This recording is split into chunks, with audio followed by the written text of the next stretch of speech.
What is going on? It's game day. Big one. Big one. Get this music off. I don't know how you feeling. I'm a little nervous. Looks like we're going to be waiting on Tennessee, Mississippi State. Kickoff, push back 10 minutes. Let's hope we don't get into some overtime here, as looks like Aguilar gets into the end zone. So, if you tune into the show on Thursday, all UK ball team was split. I said we're getting a win, low scoring game, 2017 walk off field goal potentially. It's how I'm picturing this thing. Selena not feeling it. She thinks Beamer's going to get the best of Stoops again. Home environment for South Carolina Gamecocks and what is Cutter's first road start. Some things out there on Twitter asking how's he going to do. First road start, not environment. The place is going to be rowdy. Cutter, in my opinion, seems like he has a demeanor, a swag about him, just a do not give an F kind of mentality. I don't think it's going to affect him that much. But he's still got to go out there on the field and perform and elevate the offense, right? And this is really going to be a game that we shouldn't be leaning on Cutter anyways. We got a two-headed monster in McGowan and Dowdell who should be toting the rock a bunch. 250 yards between the two running backs, and maybe you get an extra, 30, 40 from Cutter. That's the way to win this game. You take the crowd out of it by death by 1,000 cuts and just run the ball and run the ball and run the ball. And you keep Lenore Sellers in the pocket and making him look average like he has been. Has not looked great, has not looked like the Heisman dude who he was projected to be early on.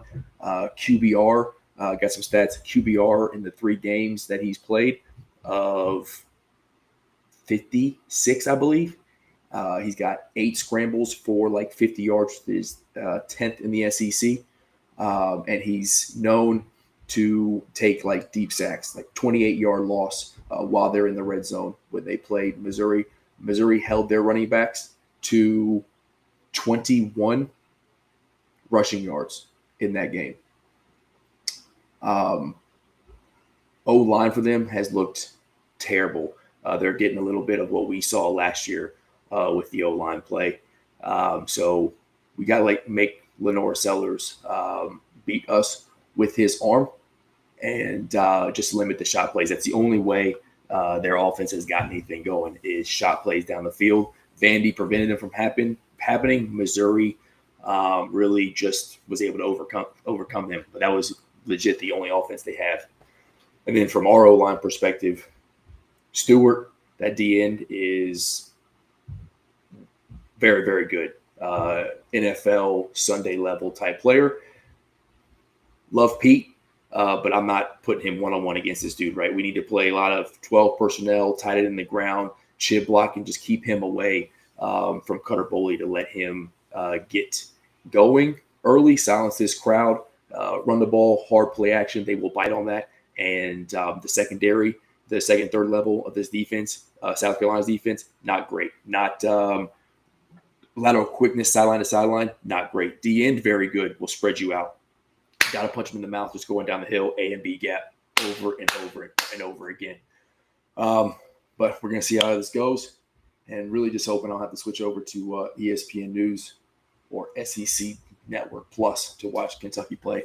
But I need to, until I get some folks on here with me, we're definitely going to have some guests jumping on here. Need you to drop in the comments. Let us know how you feel about this game. What's your score? Does Stoops finally get the best of Beamer after the last couple of years? Or is this is a must-win for South Carolina. They can't go 0-3 in SEC play to start off, not based off everything that they were talking about preseason. And, any given Saturday on Netflix, following Beamer around because this was going to be like his year. They can't go 0-3. This is a must-win. And this is a statement win for Kentucky to get back into potential relevance in the SEC. Right now, I'm just talking to myself, so drop in the comments and let me know what you think.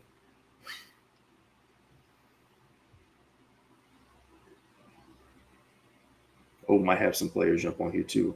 All right, E.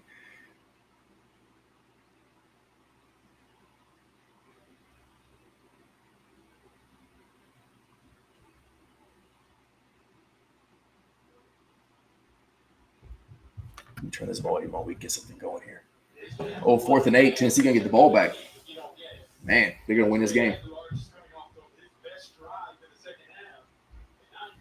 We got Georgia, Bama going on right now. Penn State, Oregon. I almost wish we were the earlier games. We could watch some good football, but hopefully we get some good football tonight. Okay. Spiral returnable by Blue Carter. He's got some room near side. Bounces back the other way. Moves it a couple of yards.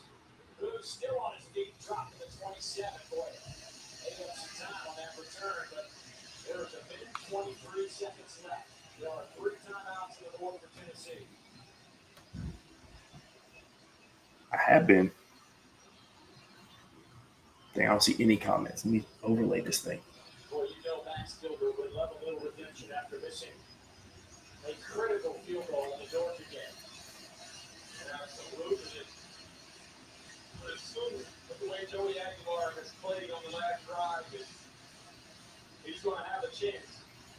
He's getting close to make the kick for it.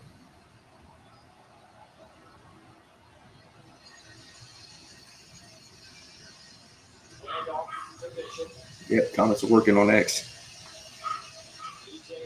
I don't know what you're talking about, man. I don't see nothing you're saying. I'm going to try on YouTube.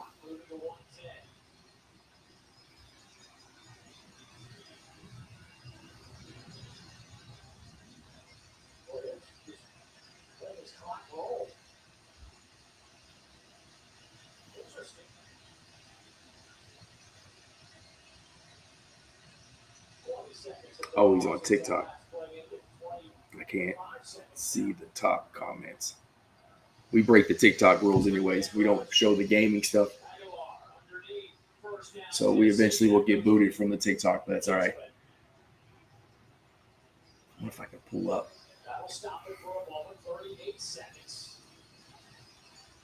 37 clocks now moving. All day, Joey's got to throw. You got to do something, man. Why does he not go out of bounds? Silly.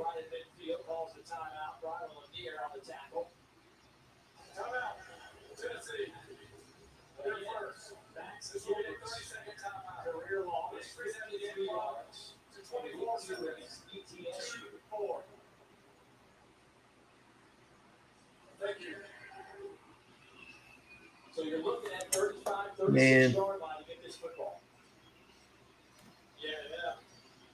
Curious. I'm assuming Coach Heupel didn't speed up the operation of the offense so as not to leave time for Mississippi State, similar to what Mississippi State did their previous drive, going 3 and out, all need completion to be able to get the ball back to Tennessee. But that much time coming off the clock, you don't want that to come back to bite you in the butt. You've got 24 seconds left. You could have a lot more precious time saves earlier to the timeout.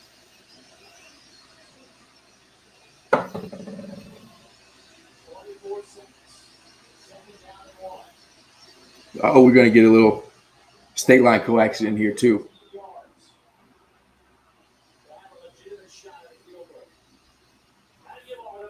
What a great play. Great play, Mississippi State.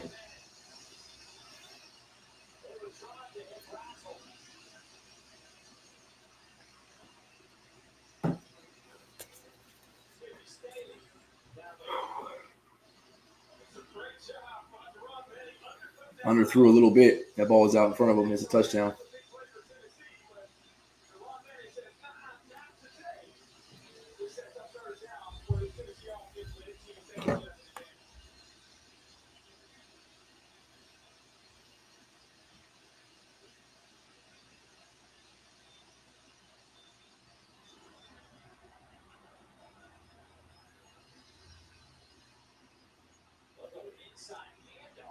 They're just trying to get in overtime, huh?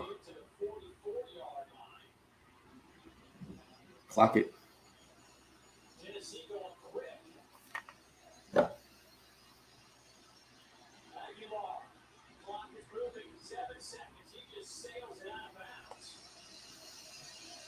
So I'm switching over to ESPN News.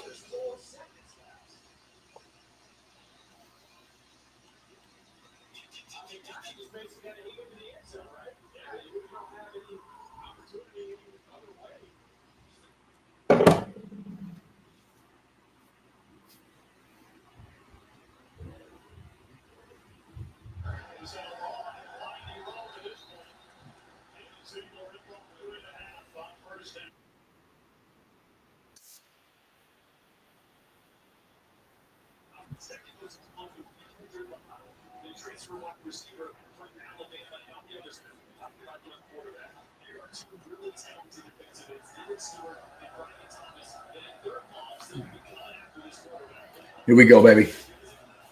Come on, Cutter. There we go.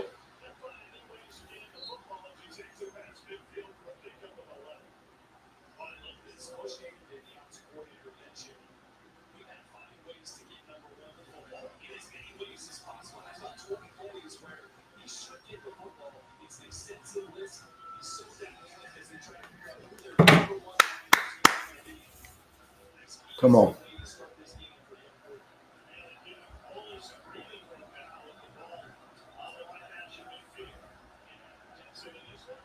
Oh, Cutter, that's a bad ball, dude. Come on. It's not smart. That is not smart. That's the things we cannot have him do on first down. First down in the 50. Got to protect him, Bush. It's just you got to run the ball. Cannot do that. Double coverage. What are we thinking? Thank God he dropped that.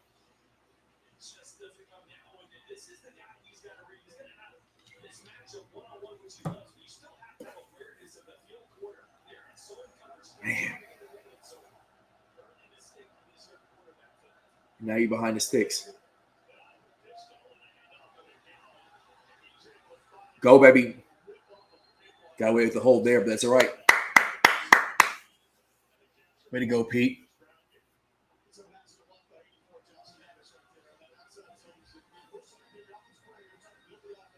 There it is, Caddis on Pete's side helping out.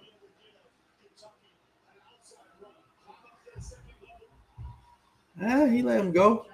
It worked. Good way, Caddis.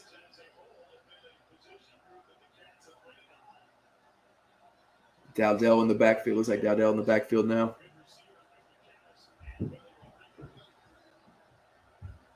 Stacking the box. Oh, my goodness. What are we doing, man? Cutter's not even reading these things. He's just letting them rip. Not even reading defense. Just he doesn't have one-on-one coverage. Just let it go.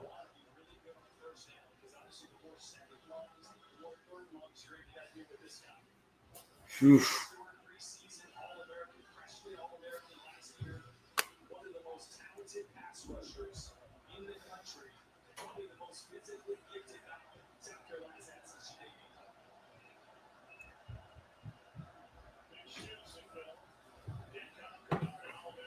Come on, Dowdell. Go, baby, go.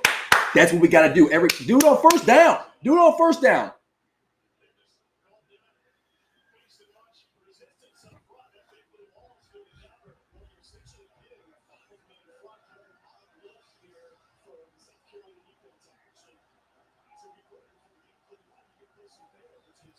Dang.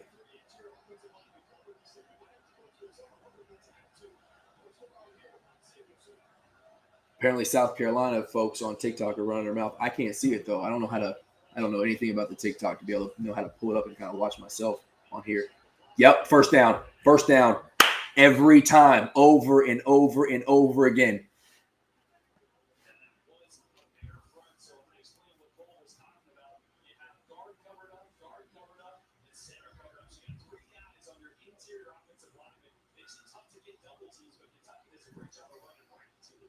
Great job.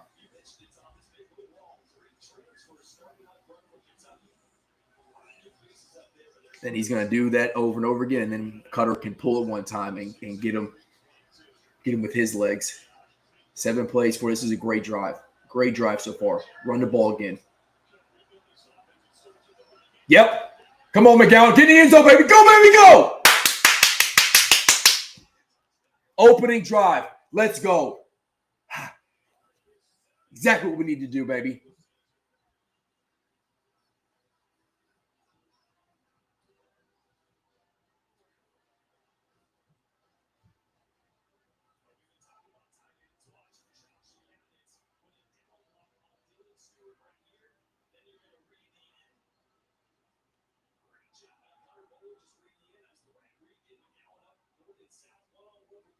Heck yeah.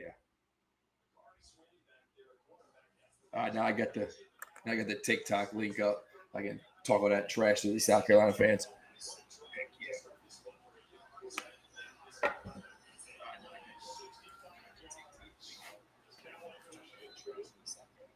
There we go. Oh, take a touchdown for me to get some comments in this bad boy. I appreciate it. Let's go.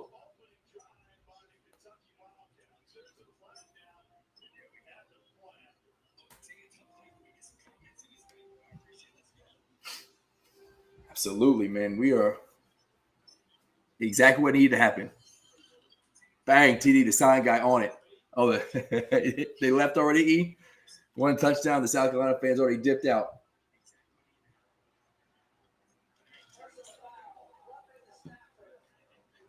Ooh.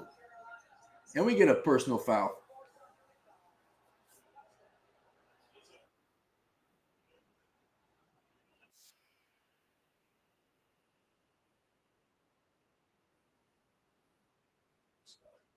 I was wondering what this noise was. Here, I'm going to do something real quick.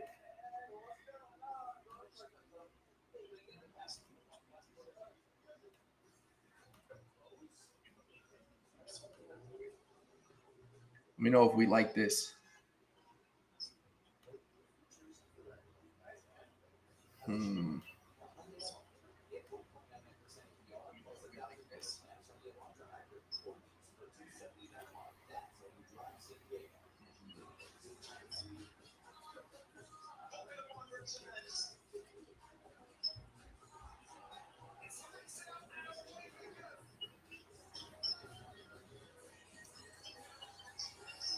Still stuck on Tennessee. Hunter, you got it. Well, if you don't have ESPN News, then yeah, you're. I don't know what to say, or the ESPN app. I think you can get onto the ESPN app.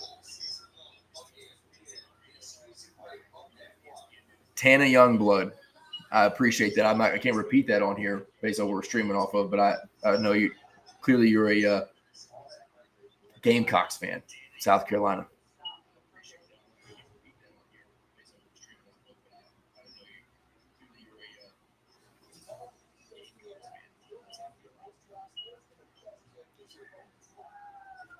Hey, I know you go live on the TikTok. You got to educate me. I see all these like the hearts and stuff like that going. I appreciate. I think that obviously that's likes, but then there's like other things that pop up. I don't know what all those mean.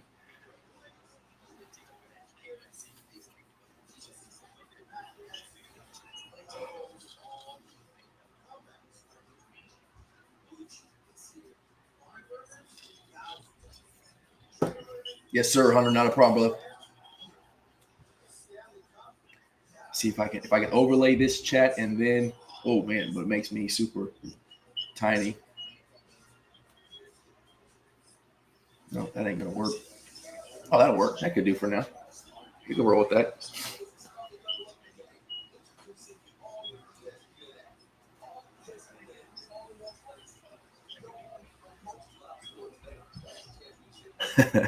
Hey, Tanny, it's all right. We will. Maybe you stick around for a little bit. The update is y'all losing by a ton. So.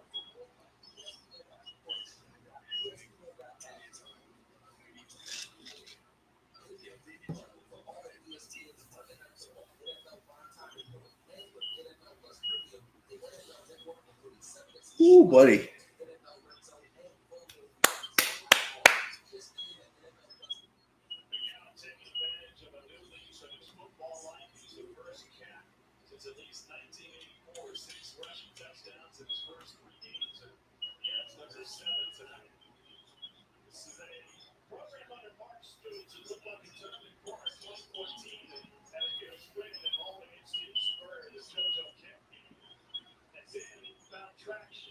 We got 1.7 thousand people watching on X right now. That seems like it's not right, but I appreciate it if that is correct. That's wild.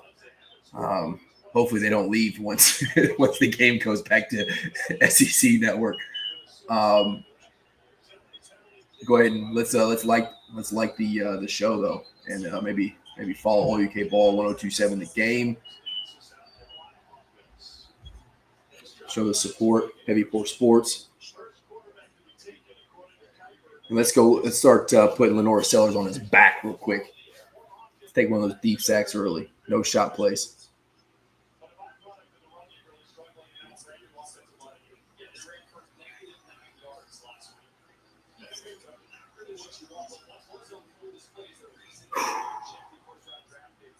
Looks like Tennessee's up 41-34 in OT against Mississippi State for the crawl. All right, D, lock it down.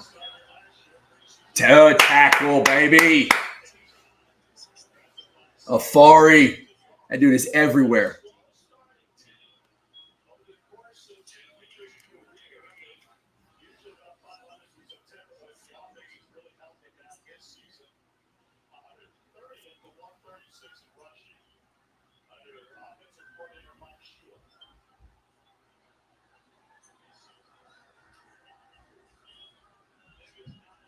Yep. Run game ain't there. I must stop sharing this ESPN feed because it's so far behind. Hey, so if y'all don't know, if you have YouTube TV, you got to go hit the three dots. You have to turn off the 15-second delay so that you can be ahead of everybody else. And so it turns off the 15-second delay. You don't have all the ABC, ESPN nonsense to work through. Keeps you a little bit ahead on that if you are a live sports bettor too. Oh, you got to fumble. You can't let them escape through the A or B gap, man. You have to have these. We have to spy Lenora Sellers. He will kill us like that. Dang it, man.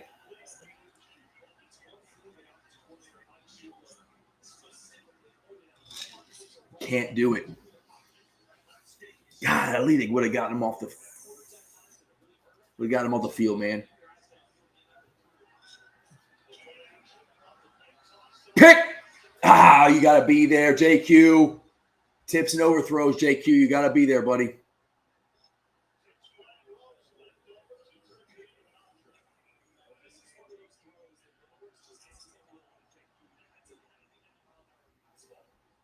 Oh, man. That's a game changer.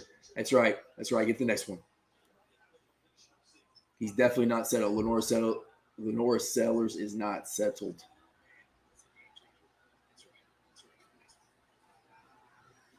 Run, fill the gap.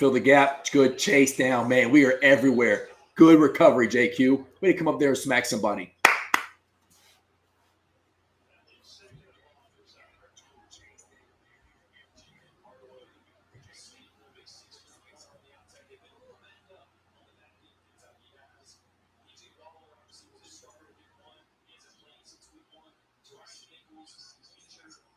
Keep behind the sticks now.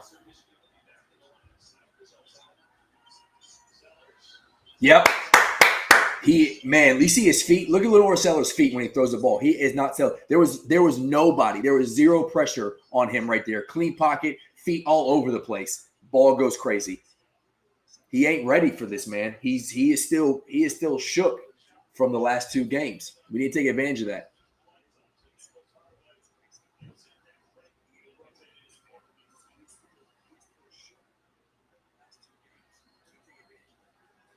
Yeah, I see your comments about being ahead of you. You got to take that switch off. Now tackle. Now rally and tackle.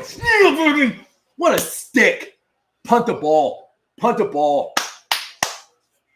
E, are you watching on YouTube TV or you got something else?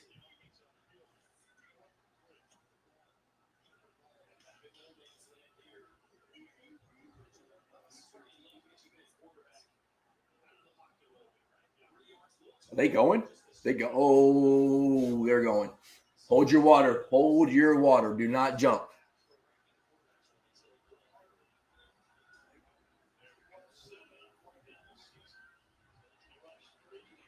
Oh, come on, man. That was too easy.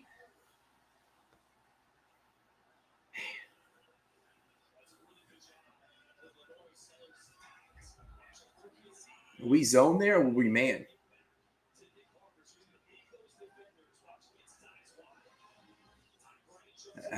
Looked like we were zone.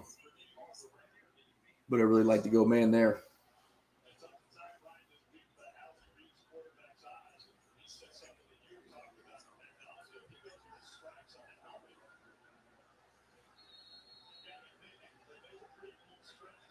Oh.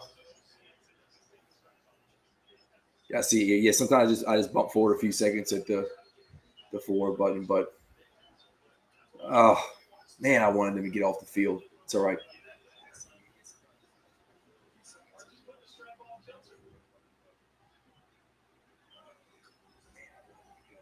Oh, good. Oh, it was a screenplay.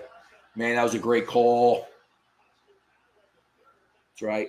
3rd and 1. 3rd and 1.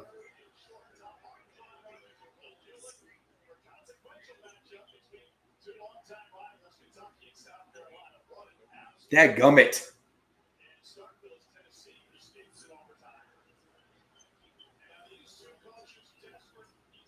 Hey, if you're on TikTok, you can repost this. We got a lot of action on a lot of comments on TikTok, which I appreciate. They don't show up on my feed here on Restream.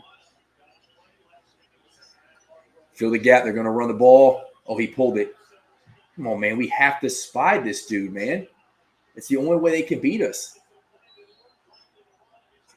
We gotta watch him on the outside.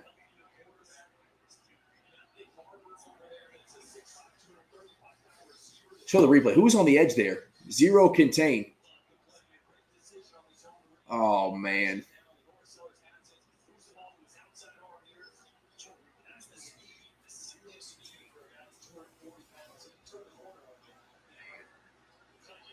Rainer, buddy.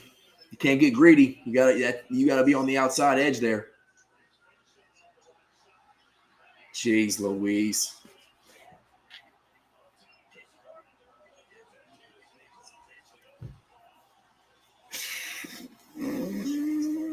Oh man. From 4th down, getting him off the field to touchdown.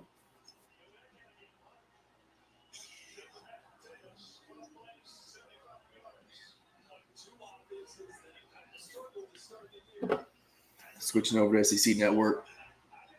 If you're watching the game on ESPN News, you got to switch over because it's getting ready to jump off. Golly, man. Seems like we fell apart there after that 4th down conversion. Wanted to get him off the field.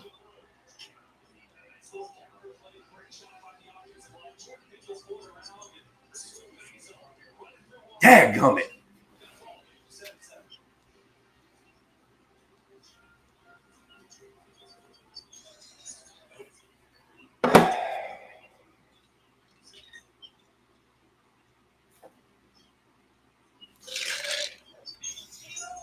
All right. After that, I need a refill. Be right back.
Golly, what is that noise?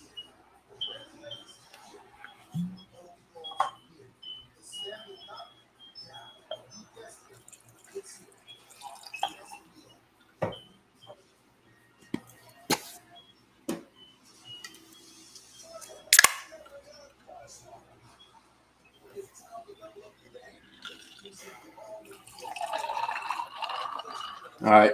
Each side's got to drive. Each side has a drive. How we feel about it? Really like the way our defense is flying around there early.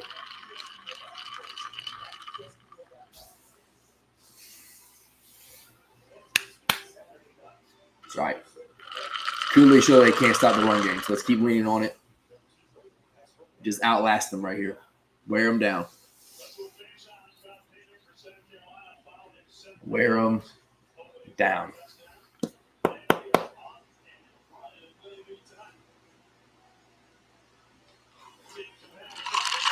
And I know Benny's out there on TikTok. Someone share this with Benny. I need his opinion, especially if we're going to be leaning on this run game.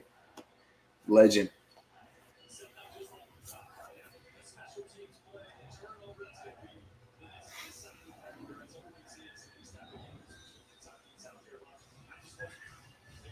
Yeah, Dank, I feel you, man. We get him off we're getting him off the field there on fourth down. I would have liked to have gone man instead of zone there, made it real easy on him. Pooch kick.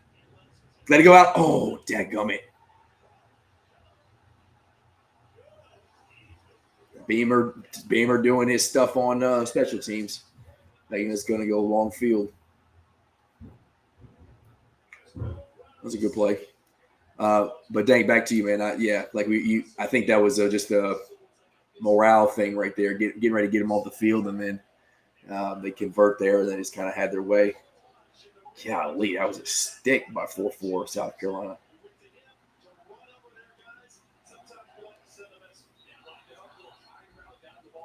You have to watch that.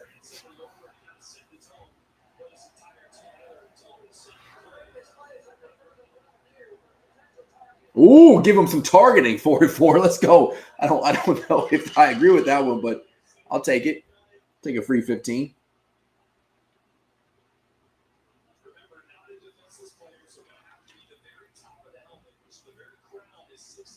He lowers the head and hits him. He hits him right in the chest, man. That's not targeting.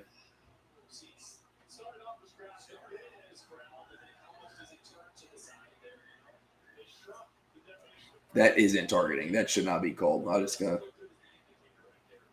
was a hard hit.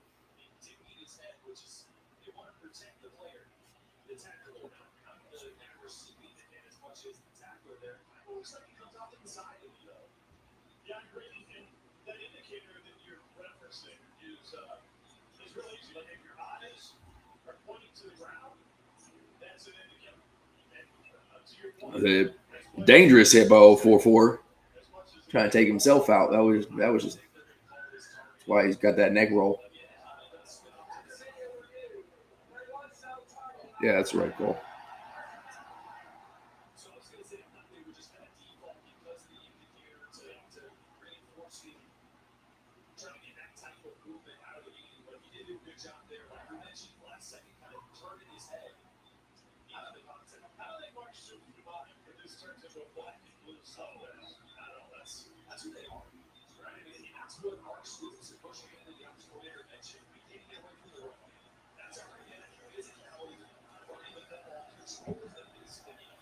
Sorry.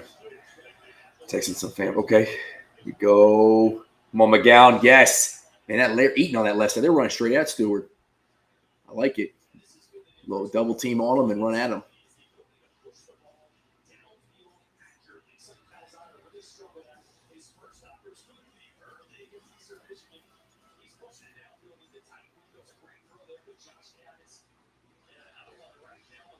It's funny this highlight they're showing. What a weak play action pass. McGowan didn't even go for it.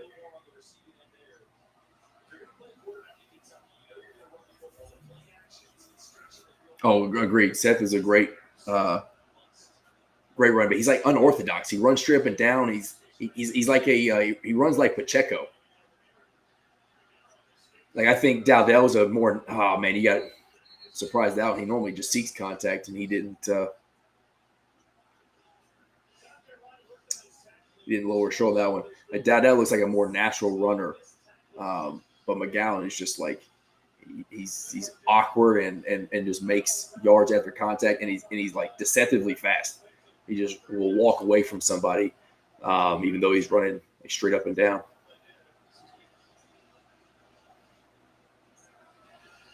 Come on, South Carolina defense confused. Let's get out of this huddle. Let's go. 3rd and 2. This is right downhill, man. This is Dowdell in the game. There we go. Oh, my goodness. Oh, let's go, Willie. Oh, Willie's gone. He gone. You ain't catching him. Go, baby, go. Oh, they caught him.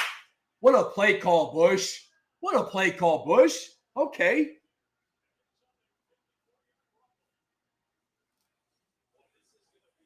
Great play call. Sneak him out like he's sitting there. We got 3 tight ends in the game.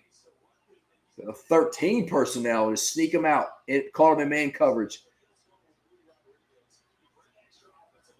That's a great call. I appreciate that one, Bush. Nice little layer throw by Cutter.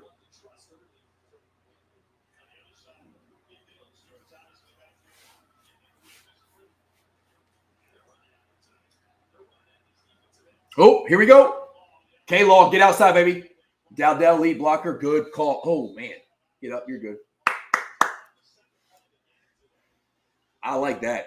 I like that. K-Law out on the edge, and you got Dowdell and Pete out there lead blocking on the edge.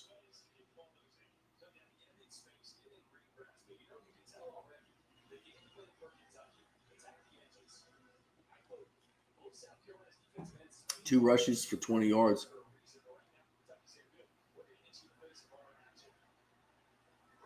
This is 2 great drives, man. Dowdell, first down. Yes. That's right through it, man. Our O-line's getting pushed every single time we want to run straight down. Over center, 3 technique for South Carolina, just getting absolutely destroyed.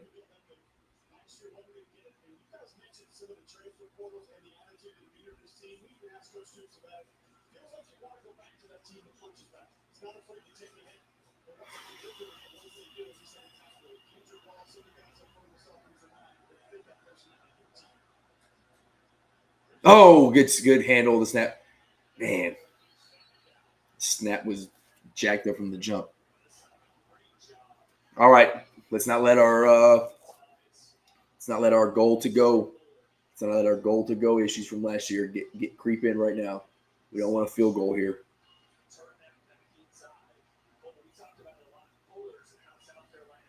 I like this little muddle huddle going fast. In motion. Yep. Oh, you had Caddis, Cutter. Now, throw it away. Oh, man. Okay, yeah, good ball. It's all right, Cutter. And he had Caddis open. They had already chased him to his right, though.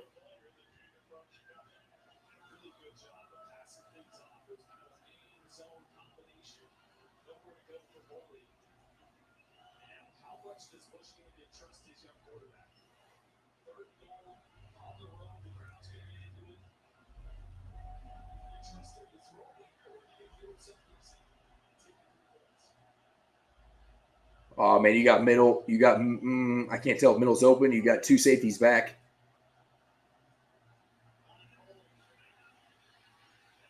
All right, field goal. Field goal. That's all right. That's all right.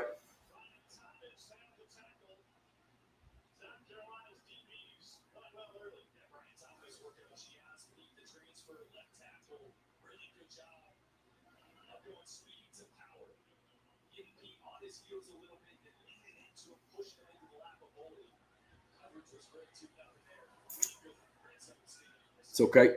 We good. Let's go. Just gonna be leading after 1 here. Come on, baby. Put this through. Put this through. Yep. Okay. Got to figure out we can't leave points while we're in the red zone, but 10-7. We good. We good. Golly. Stoops looks stressed.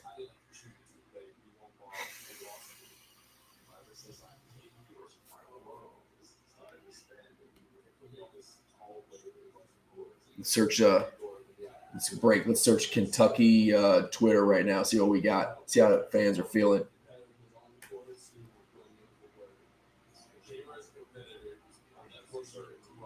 Kentucky football, I reposted the Willie play.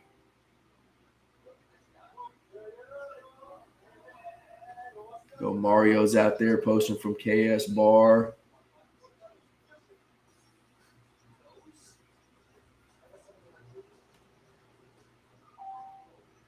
Man. Up three.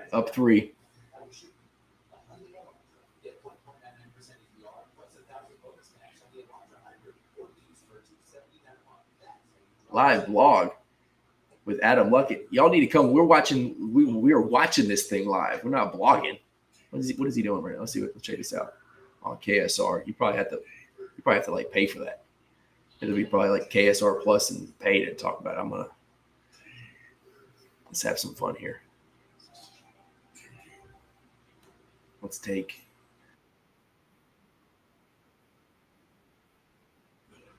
our link and drop it in here.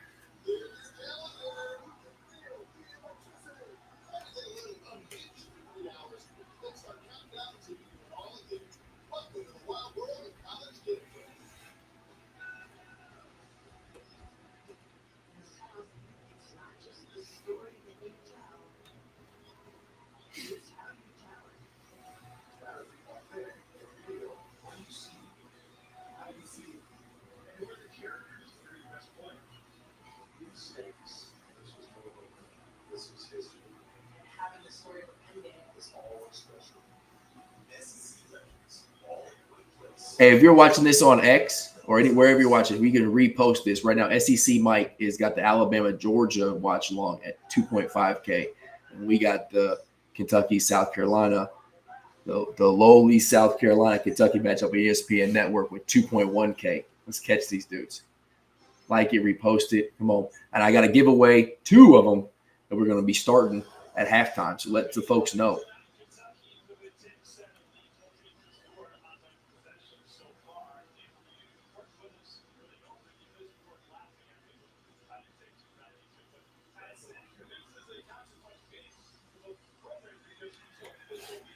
All right.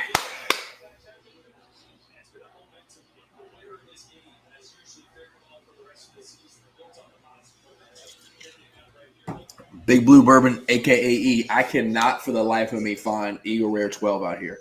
Cannot. It's not even reached out here in California. I'm going to have to wait until I somehow move back east here next year before I can get some.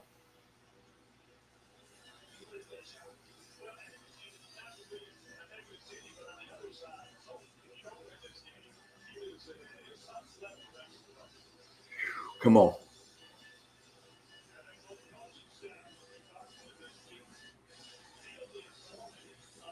I would love to play some games with these dudes, just like they did us.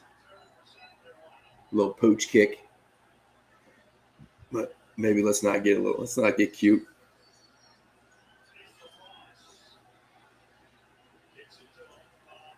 Yeah, the back of the end zone. Good boot. Come on, defense. Exactly what you did. Exactly what you did last time. Just get him off the field on 4th down. All right? Don't let Little Horse beat you with his legs, man.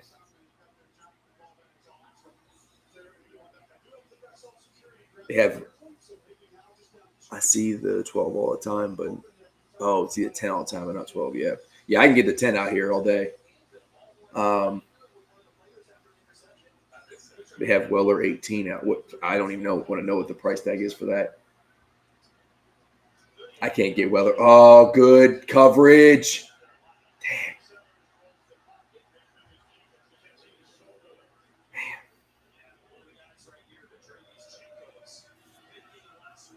Second level's got to be better, Kentucky. Come on.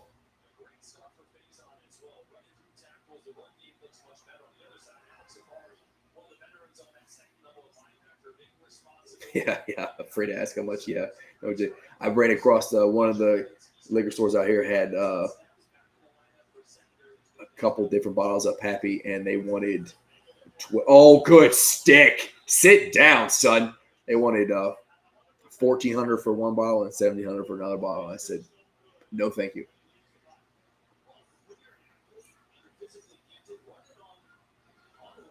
All right, leading after 1. That's what it's going to be. Leading after 1, switch sides of the field.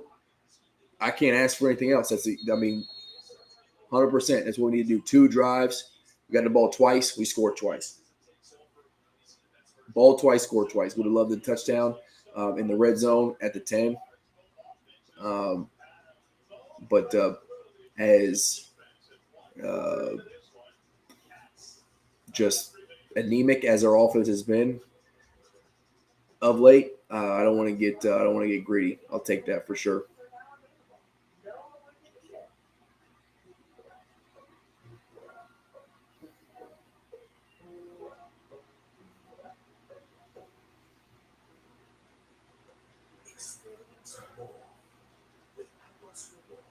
Let me get so we got a quarter left. Who out there watching, drop a comment that thinks we're leading at halftime? Leading or tied at halftime? Is this a even ball game or are we up at halftime? Because if that's the case, we for real in this one. We get the fan base kind of panicking a little bit.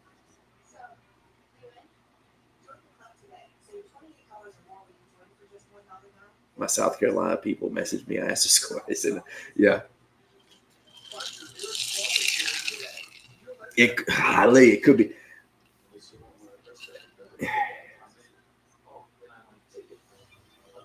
I get all excited and I remind myself that we were up against Ole Miss and found a way to not finish that one out. So it's okay. It's a new day. Cutter Boley, our Lord and Savior, from Lexington Catholic. Amen.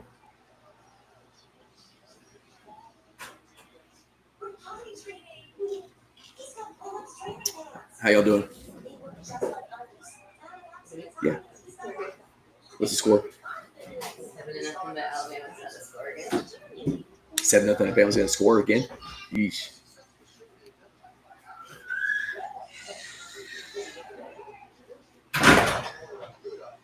Love Seth. He's an NFL RB. I mean, yeah, possibly. It stinks because, like, Seth could have a all SEC level year, and if Kentucky doesn't perform well enough, he'll get overlooked because it's you got to be a good player on a good team. He's right now he's leading the SEC in touchdowns. I think he's third in the country in touchdowns, and that one he scored today maybe even elevates him a little bit more. So he could have a great season and not get the recognition that he deserves. I thought Boley was from Laurel County. You're getting our Kentucky Sabres confused, right? That's Reed Shepherd, right? Reed Shepherd's from Laurel, if I remember correctly. I believe Cutter Boley went to Lexington Catholic or whatever it was, something like that. I'm pretty sure Lexington Catholic.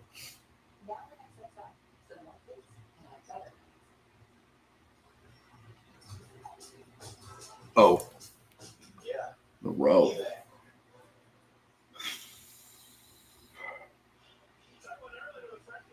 He did good. Okay. Oh, Blue got in. Nice little photo. Blue got in.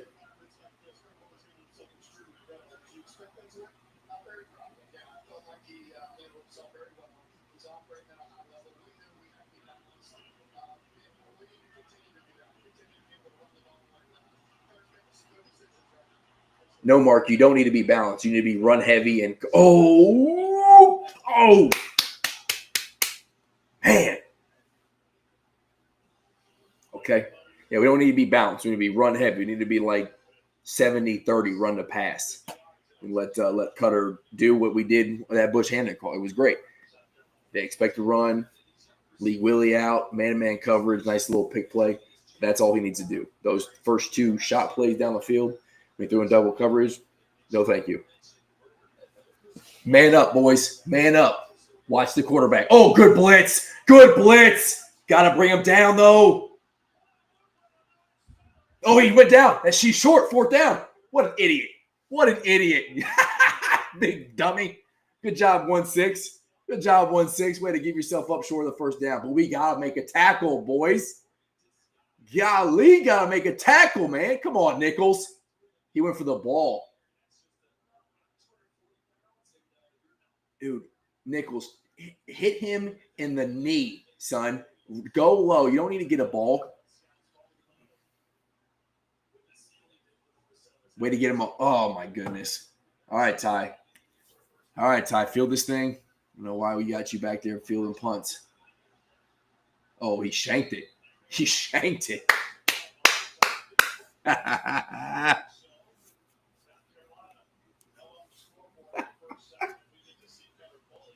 You stink.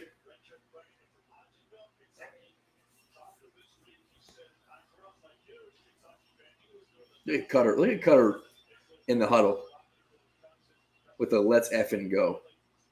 I like it, dude.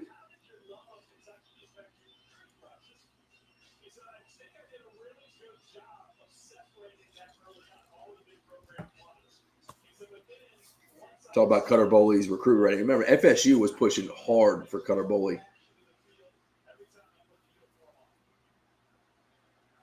We 100% landed Cutter because he was a Kentucky boy, Kentucky fan. Good job, Seth. Man, he is.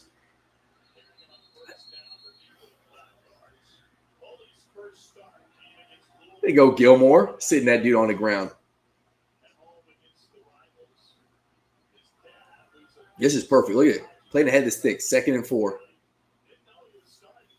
We averaged 4 yards a carry, 5 yards a carry, win this ball game. For sure.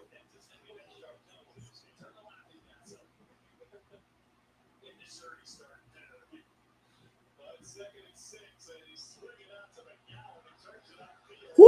Oh, McGowan. Let's not bring that thing. Let's right here, buddy. We ain't doing right in here. Can't be getting careless with the football. Great play. Let's keep that thing high and tight, please.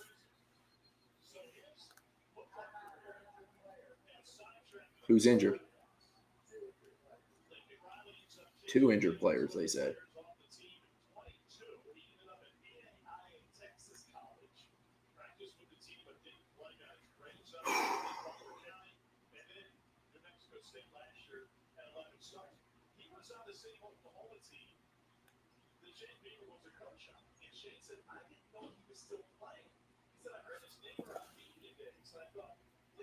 Walking up on me.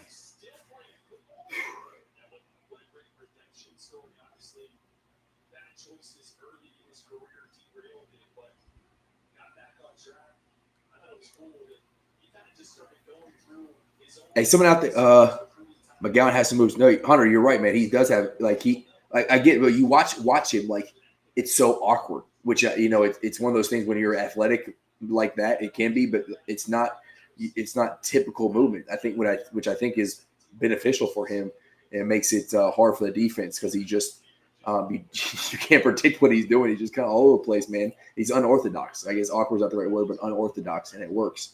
I love watching him run.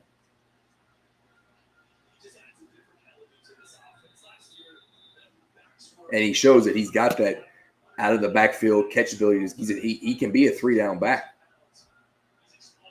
Yeesh, that was a good play. Tasmanian Devil, yeah, that's a good way to describe it.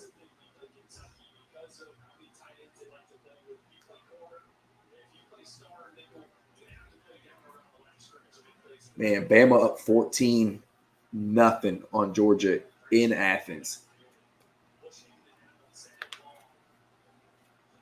Shocked on that one. That's DeBoer out coaching. You got one-on-one coverage outside, Cutter.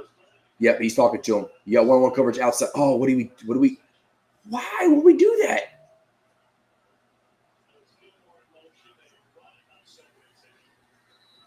I would have liked to take that shot with Harley Gilmore, one-on-one on the outside. Okay.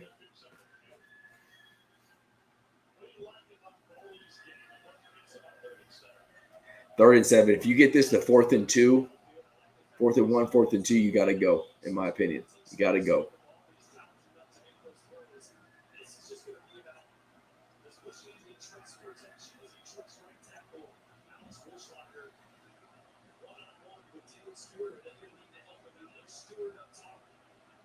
Stewart on the right side, away from Shiaz Pete. Got to give who's out there giving him some help. Dowdell's got to go help. Nope.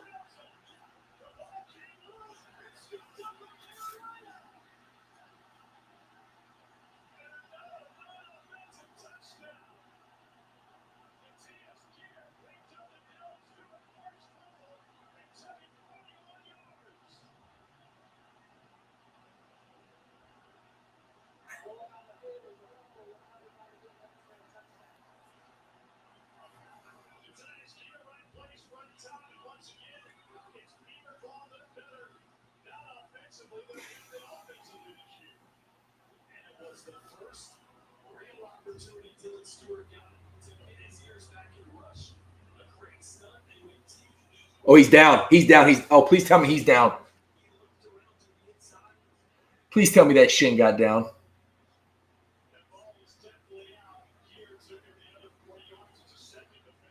I don't know that it's definitely out. Who is this talking? I don't.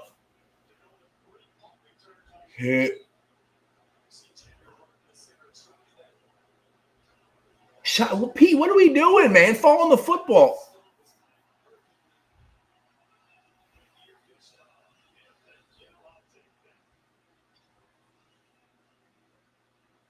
Fuck, man. Fudge.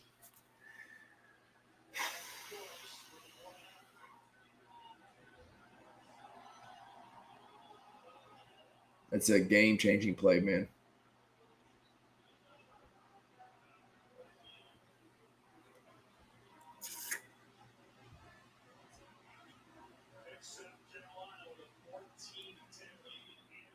And that brings the crowd right back into it, too.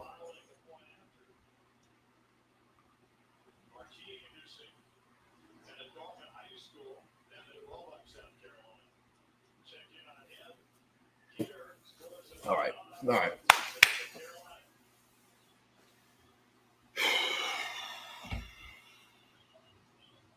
Damn it, man.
If you feel held back by the weight of navigating financial decisions, we can give you the tools to help you break free from what's slowing you down.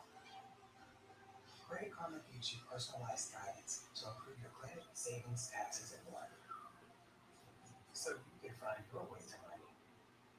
Intuit Credit Karma. Karma you can handle. Oh, my goodness.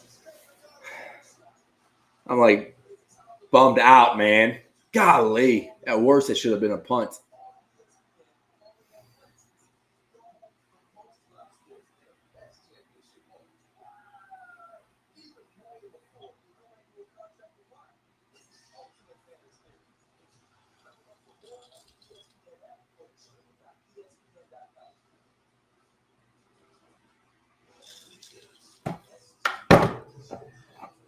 Coach, I don't know. I mean, that's what Bush Hammond said, best O-line in the world, but I don't know if you can put that on the O-line. You said more than you could block. Like I said right before the snap, I thought Dowdell was supposed to go pick that up. He went and leaked for a route. I don't know. Tough to it happened too quick, but Cutter missed the protection or the block just didn't get picked up. Here we go. Let's see it. Oh, the edge came stunned through the. Oh, yeah. Guard just didn't see him coming. But Pete just got to fall in that football, man. Like it can't. Oh man, you got to fall in the football. On that point, I don't know what happened there. Like legit, you're the only person around it. You have to just find a way to get that football back.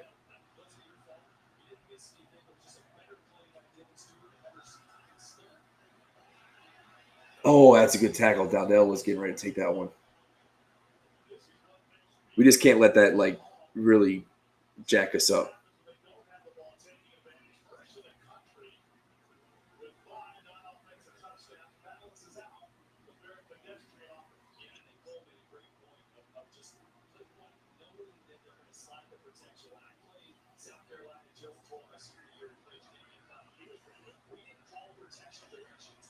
Ah, man.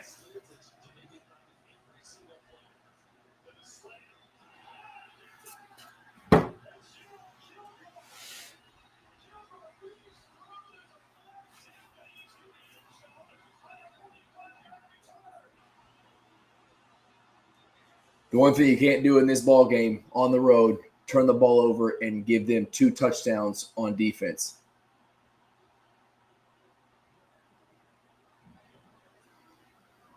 Recipe to lose the game.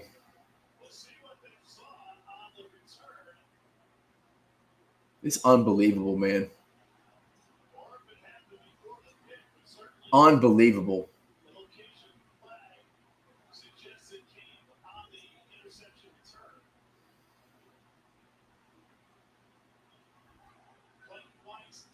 Like, what are we doing? Cutter literally just got smacked, fumbled the football. Touchdown.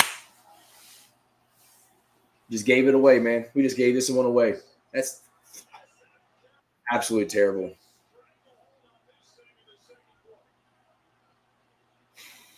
Wipe the smirk off your face, Dukes. This it ain't funny, man.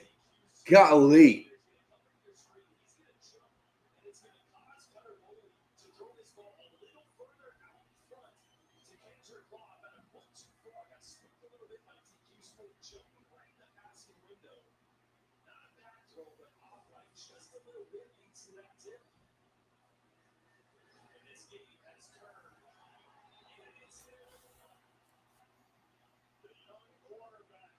Go to up 3 to down 2 scores.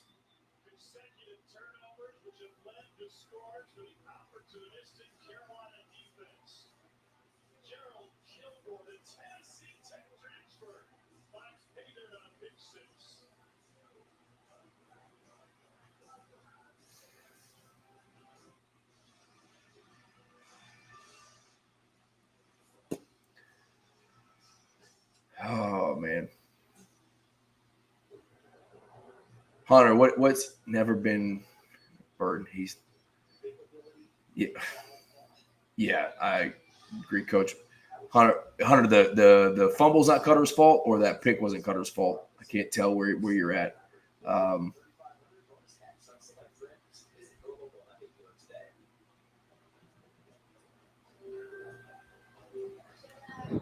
What's up, dude? What's up, Kyle? Seems like I called in at the wrong time. Yeah, talk me off the ledge, man. Yeah. Well, you took the words right out of your mouth, man. Up 3, now down 2 scores. I literally put Dalen to bed and came back down. And all of a sudden, it's 21-10. I was like, oh, man, I got to check on my boy. Yeah. Yeah, I don't know why you put Cutter in that position. We run the ball well. 2 back-to-back plays, you throw the ball, and yeah. That was not a great throw. Tough layer throw that you got to make too far out in front. But should even be in that position. We should be playing defense right now without the fumble or that man. You're not even in the South Carolina's problem is their offense. Their offense can't move the football. They got down the field on us because they convert on 4th down, but right now we're not even testing their offense. We're having our offense tested, which also is not great. So, this game couldn't have unfolded in the last 5 minutes better for South Carolina, especially at home. A lot of game left. But, we still have. A lot of. It's just. I think this might. Oh my God, Pete! How do you not fall that football? I still can't. I still don't understand how he doesn't land that football. Playing on the road's tough, man. Yeah, I mean, it is, and you can't. I mean, it's like Florida State last night, right? Like, I mean, you had the drop. So one, they missed the field goal, and then the drop play that would have been a easy probably a score in regulation and then the drop touchdown OT. Like, you can't do these things. If you want to win on the road, it's a good return. It's a good return and a late hit. Throw the flag, ref. Yes, there it is. Add 15 to it. Yeah, if you want to win on the road, you can't do this, and we just gifted them 14 points. So, like, it's a massive swing. Oh yeah, he's through that flag. You're about 5 seconds ahead of me, I think. Yeah.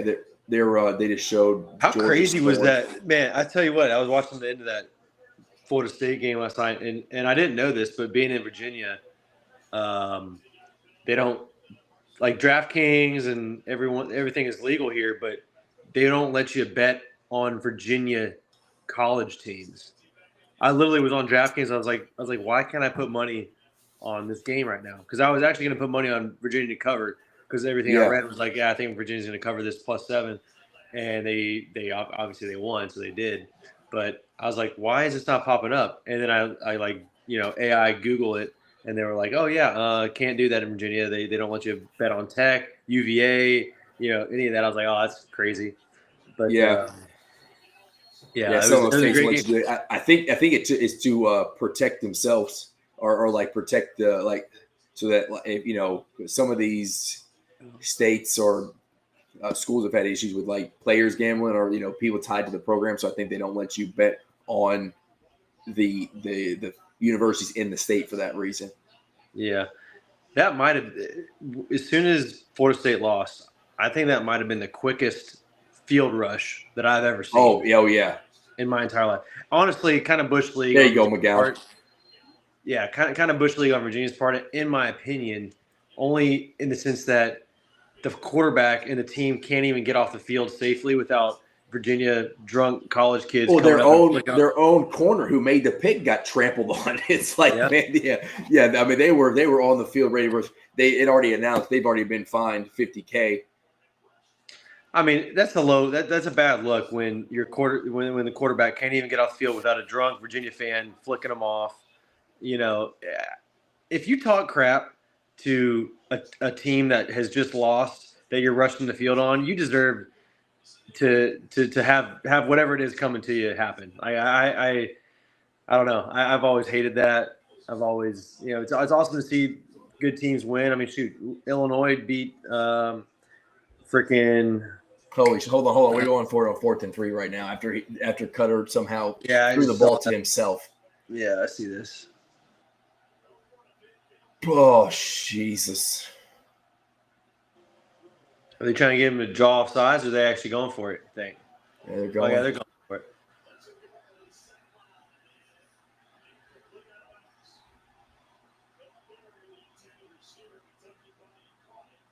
Could have been a false start. Nah, they're saying incomplete. You seen a replay yet? No, they're showing it right now. I don't know, man. What's the call on the field? Are they calling it incomplete or incomplete? Okay. Left foot stepped out of bounds. Right foot dragged. Left foot stepped out. Fuck. Golly, we keep gifting this team points. This sucks, dude. This is going to be the game that makes me lose my mind. Does he have the ball in his hands before the left foot comes out of bounds? Nah, he's definitely out. If he just would have gone out with his hands. Oh my goodness. That's why I don't understand. If you're going to go for it on 4th down like that, you run the ball twice. We're literally we're falling forward for 3 yards every single time. We just run the ball twice. Wrap up and tackle. There we go. So it's like it just doesn't. Bush Hammond had that one play call that was great to Willie. They thought they were going to run it on 3rd down, but it's been questionable since. Yeah. I mean, as long as they can keep this, and maybe make it a one-possession game before halftime, anything can happen. Yeah, you got to get them off the field here. we started with the ball though, so like they're gonna get at halftime. You can't let them win the middle 8. Like, yeah, there we go. That's a way to keep them. Now get them down, man. Lee.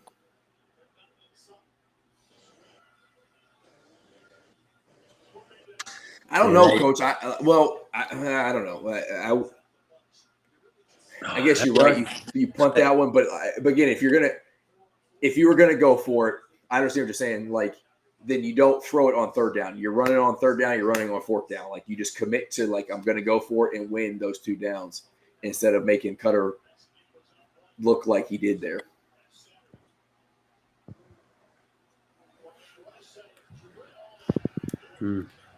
Come on, our coverage has to be better than that, man.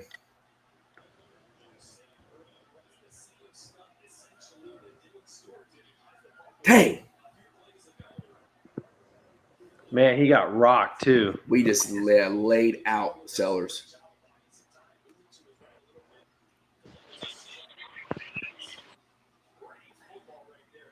But like, if you know you're gonna bring something like that, why are we playing so far off the ball? Like, let's go and let's anticipate a quick throw so we can get there.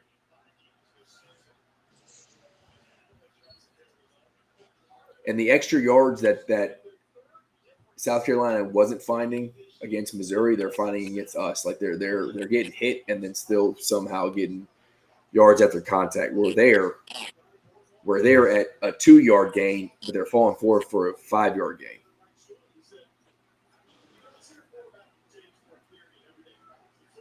And they need a turnover here. Good tackle there. A 28-10 would be bone crushing. Yeah, you can't let them get in the end zone for sure. Can't let them get in the end zone. You got to hold them at least a field goal here. You go down, hold a field goal, get a touchdown before halftime. It's a little bit momentum change, but yeah, you're gonna have to put a long drive together. You get them off the field here at the field goal, then you can put together a 4-minute drive, and at least it's 17. Hey, field goal and a Kentucky touchdown drive. It's a one. Yeah, I feel a lot better there.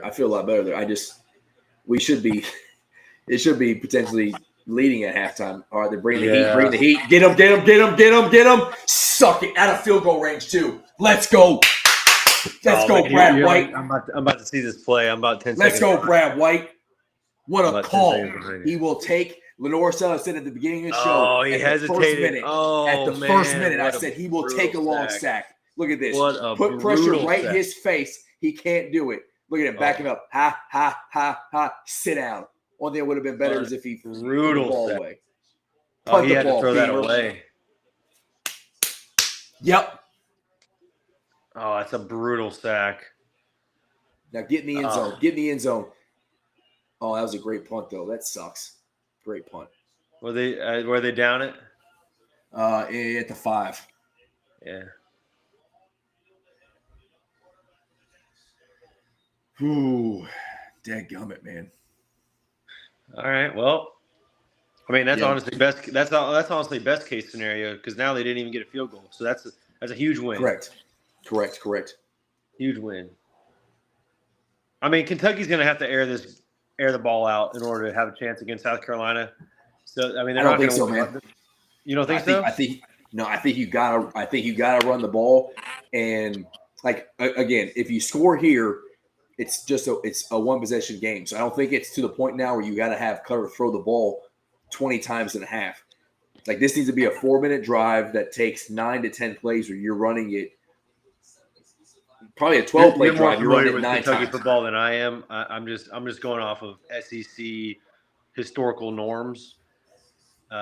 Teams that have had a hard time, especially on the road, you got to score points. And now with Kentucky being behind the 8 ball, I think they may have to expand the playbook a little bit. If they were up 21-10 with the ball, absolutely. But I don't know. I think Georgia's seeing it right now. They're down a score. But Gunnar Stockton is a dude who's got experience, and I trust on the football. And he's got a great O-line with great weapons on the outside. We are inferior in all of those things, right? And Cutter Bolius is his first road start. So, like, if Cutter's throwing the ball, it needs to be quick, easy throws. These like the one that happened to Willie Rodriguez in the first quarter. That's like he leaks out of the backfield. It's an easy read. Boom. These layered, difficult throws down the field that he's got to have some touch with, and be able to like, okay, it's not there. I got to go to my second read. I don't think we're there yet. I think we got to run the ball. And if we're averaging, let me go see, because we were averaging over 4 yards a carry. So if we're doing that, you can still run the ball, get down the field, and be okay. Anything shocked you from the noon or the afternoon slate of games so far? Mississippi State looks like the real deal. I didn't think they hadn't played really anybody yet, so that surprised me. I mean, they still lost. Yeah, we're averaging 4.2 yards a carry, and that includes Cutter's 11-yard sack. So which was a minus 11-yard average. Yeah, so if you just take, you guys are right. Yeah. So I'm saying if you got to keep running the ball, and again, it's not just the running backs. It's Kendrick, K-Law, Willie, potentially can get some run in there too. But you talk about running the football. We have 3 receptions on this game. 2, which were just push passes really to K-Law. And then the interception. No, and then Willie Rodriguez. No, they don't count that as and then the pass to Willie Rodriguez that was a pseudo tight end screen-esque kind of play. Mm-hmm. So Mississippi State surprised you today, even though they lost to Tennessee? Yeah, I mean, it took them to overtime, right? And they were leading most of that game. So Georgia Tech struggling at Wake. That one surprised me. Yeah, but they're 5-0. Yeah, they won. That's all that really matters. Yeah. Yeah, Coach, I know. Stoops unfortunately hates finding when he has the right quarterback, which I believe Rock was. We don't have an O-line. It's. Sorry, yeah. Taken out of context, historical norms for the SEC, not necessarily Kentucky football. Apologies. There we go. K-Law. Okay. Sorry, Coach. Not historical norms for Kentucky football, SEC in general. Yeah. I obviously do not have the expertise that you or Kyle have for Kentucky football. 3rd and 1. This is straight up the gut. You're saying our line is better than your line. Get Dowdell in the game, and you hammer this thing up front. Put Caddis, put Dowdell as a – nope, they're not going to do that. I'll say put Dowdell there as a fullback. First down. It's okay. Let's go, it worked. Dude. Barely got that. I like Dowdell as a fullback dive, or let him lead block for McCowan. That's a big time. Oh, that's a big time conversion. Yeah, it is.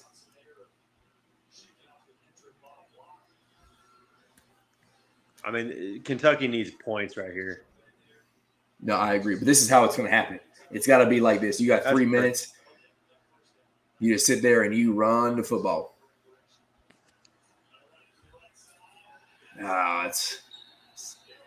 They're stacking the box now. Got any little misdirection. Yikes.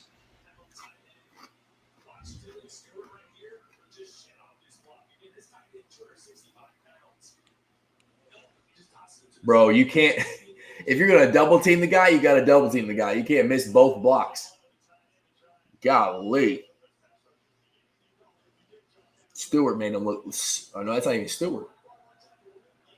Or maybe it is. I thought Stewart was number 2. Maybe he's 6. Cutter throwing the ball. Throw it away, Cutter. Yeah, he's not seeing the field right now because he had that backside wide open.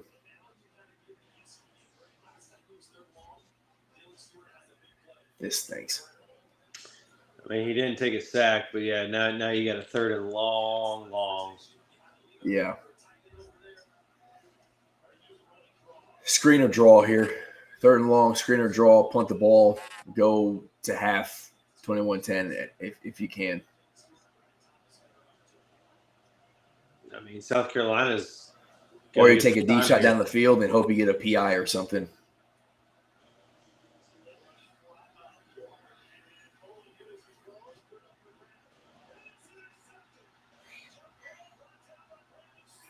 Hey.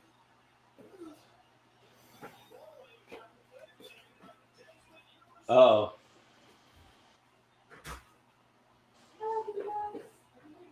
I thought that might have been a little.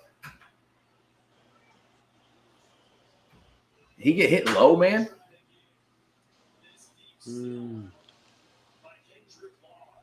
Thought we might have got lucky with a little. No, he hit him high. It was a good hit.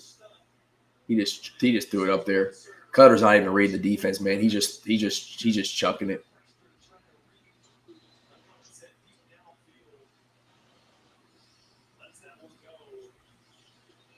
That's why you don't put him in that position, man. I don't understand. It's fuck. No, he got wrecked. Oh my god, we got a linebacker playing in the slot.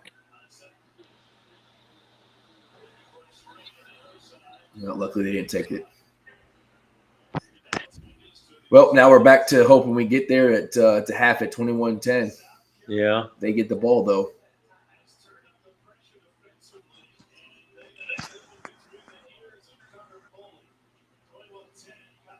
This is why you don't. This is why those two turnovers were like so important because he wasn't rattled before. You didn't ask him to do a lot.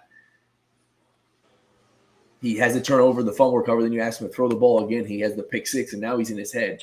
And now it's just I mean there's no pre-read, post-read. It's all. I'm just gonna try to try to be the best player on the field. He needs some easy completions, maybe some play action, dump off to the tailback or the tight end. Like he can't be dropping back and going through 3-4 progressions. He's not there. He's not seeing it, like you said. Well, and South Carolina's not going to give him the time to get through those progressions. The Kentucky offensive line, yeah, exactly. At this point, it needs to be, if you're going to throw the ball, it needs to be like two-man routes. You're going 12, 13 personnel. If you take a running, like whatever it's got to be max protect. You got two routes. You're looking one way or the other, and then throw the ball. And if not, it's not there. You throw it away. Like that's what you got to do. No. You're right, man. And this is I said it. I didn't mean to jinx it, but I was like, we were playing well and beating Ole Miss, and then we found a way to lose that game.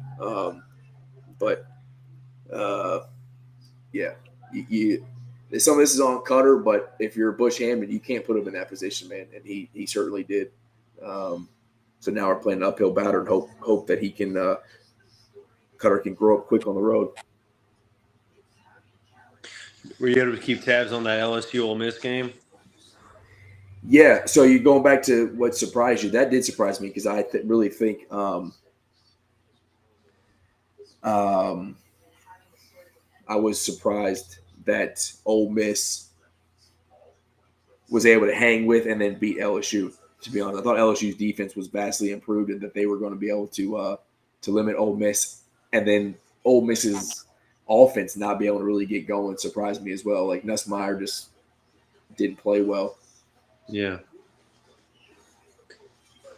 It's a big game for Ole Miss. LSU is obviously still in the fight, but if Alabama can pull this off against Georgia, SEC is going to be wide open for sure.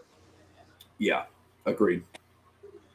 That SEC championship game is going to be wild because it'll be curious if that's an eliminator game too, because you might have a team who does make the SEC championship game who gets into the playoffs while the SEC championship loser misses, depending on what the record is. So kind of weird. Yeah. My tweet that I said before where they're asking how Cutter would do on the road, and I said his demeanor and swag, I don't think this environment would bother him, but he has to put it on the field. That one's not looking good right now because oh shoot, did he get off? They threw the flag. You're going to take a shot.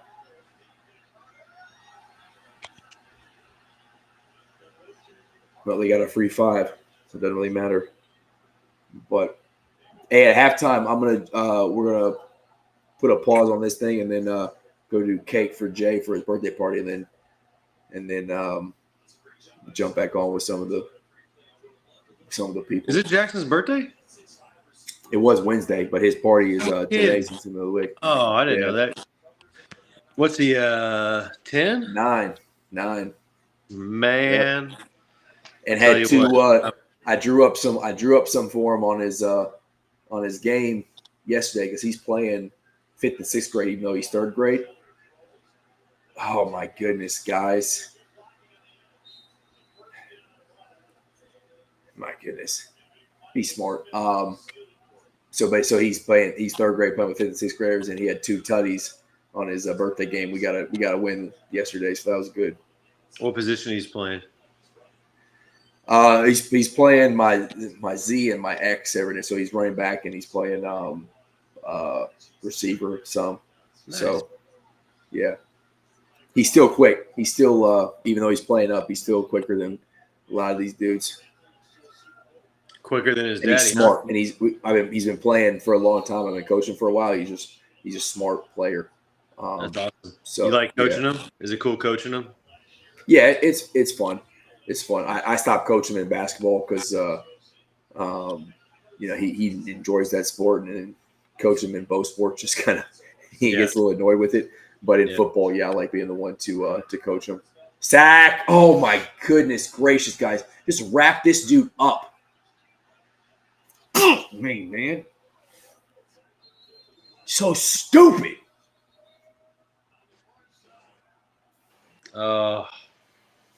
What a backbreaker.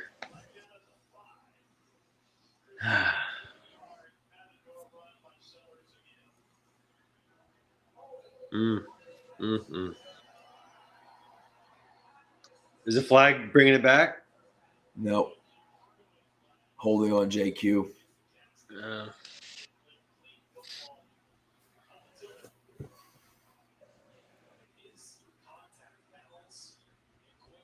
Dude, Terrence, get off here, man. What a bum. Oh my goodness. Yep, that stinks.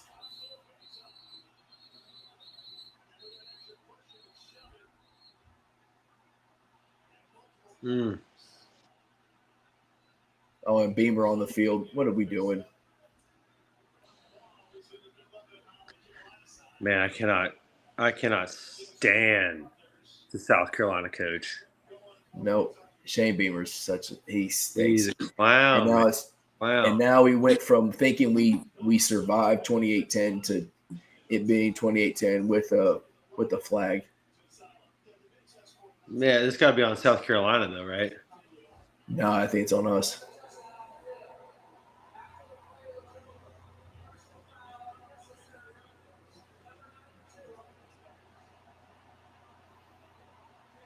And Beamer's going to take it on the kickoff, and he's going to do something stupid to try to get the ball back.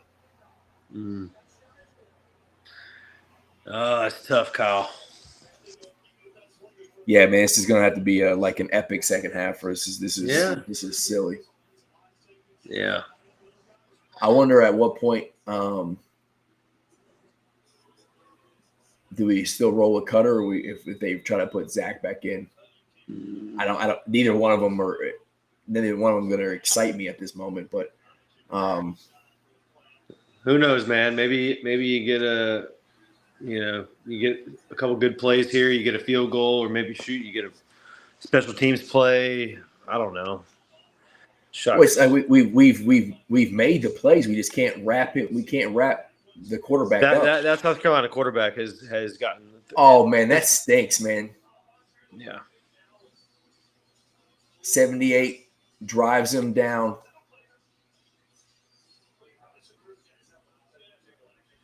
You always get the guy who retaliates. 78 was being oh, that's a bad beat, man. That is a bad beat. Yeah.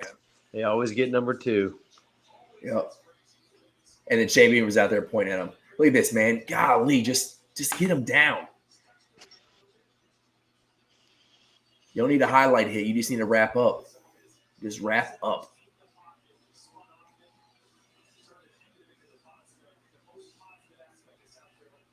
Lenore Sellers hasn't been this quarterback all season, and we're making him look like the dude he was projected to be to make South Carolina a player in the SEC. Let's see what Beamer's got here on this kickoff. Yeah. Oh, they're going to do Drop kick? No way. Yep. Drop. Yeah, he did a drop kick.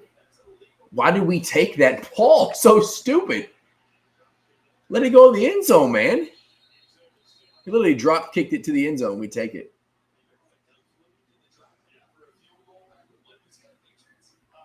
You didn't even make it to the 20. No. Oh, man.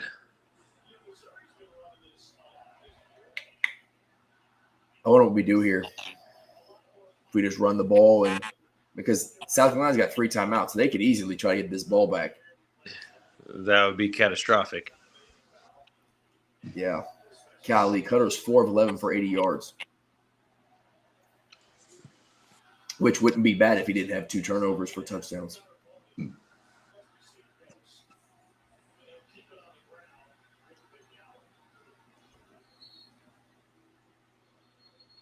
Who's taking timeout?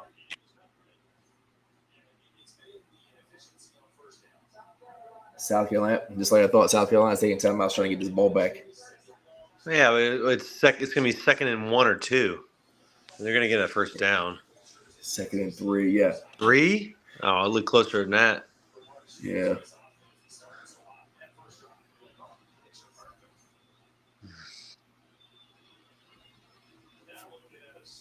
Oh, shoot. Who's got in here?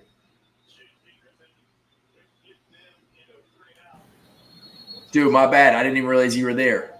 I haven't been there long. Okay. Well, you missed me crying. Yeah. It was looking so positive, man.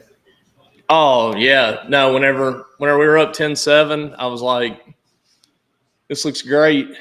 And then 65 seconds later, Yeah. it was 21-10. Yeah. It's Yeah. I don't. Okay. Get out of bounds, McGowan. Any The points here would be massive. Oh, Mhm. yeah. The bad thing is, and let me start off by saying, Good run. you guys are like 90 seconds ahead of me. Okay. There's 53 seconds left on the clock right now on my TV. You can think. Okay. I'm at 47 right now, but he did run out of bounds. You got YouTube TV? No, I got Alta Oh. Fiber here in Cincinnati. Okay. Might as well have dial-up internet.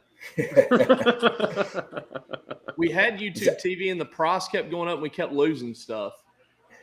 Yeah, the price is – oh, my God. Why would we do that? Of course. We run the ball twice for like 8 yards of carry, and then we try to bootleg pass for no reason. So stupid. Bush Hamden, you suck so bad. Oh, I hate this guy. I truly do. Why didn't he throw it away? despise Why him. didn't he throw that away? There's not been a Bush this bad since the early 2000s. Yes. Like, it's it's oh, man. I Or don't Jeb. understand it.